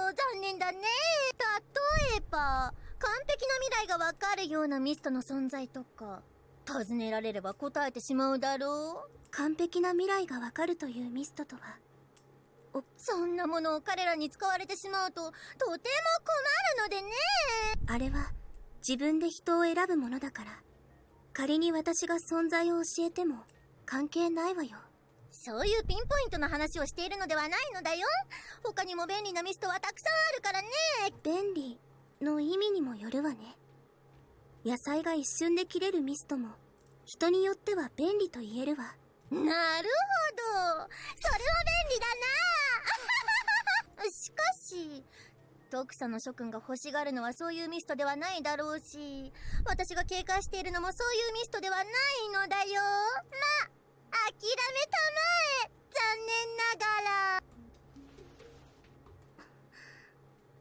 返してくれないかしら。Line of sight shifts away from me. So she decided to talk that talking to me is futile. Well, it's fine too. That's a meaningless choice あな anyway. たがこの時の空間を開いて元の世界へとつなげてくれないと、私は帰れない。Oh dear. It's not that she didn't want to argue with me, but instead she's grasped what's needed in order for her to leave. Can't say that that'll do anything for her though.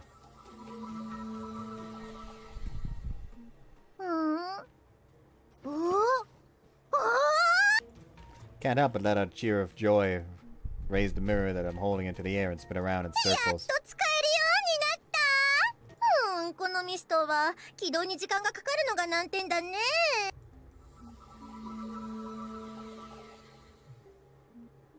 The mirror in my hand begins to glow. そうね。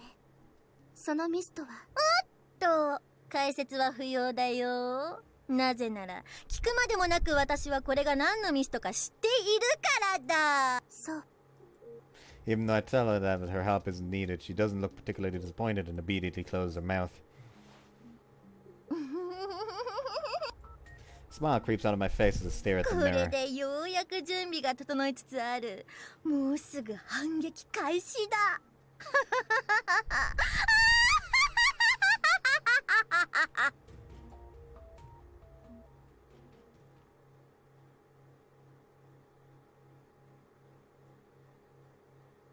To the next episode, Ley-Line. You know what? That's a good place to end it, I think.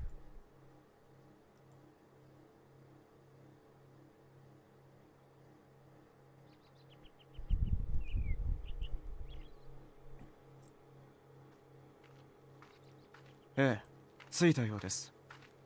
聞いていた通り随分と山の中だ。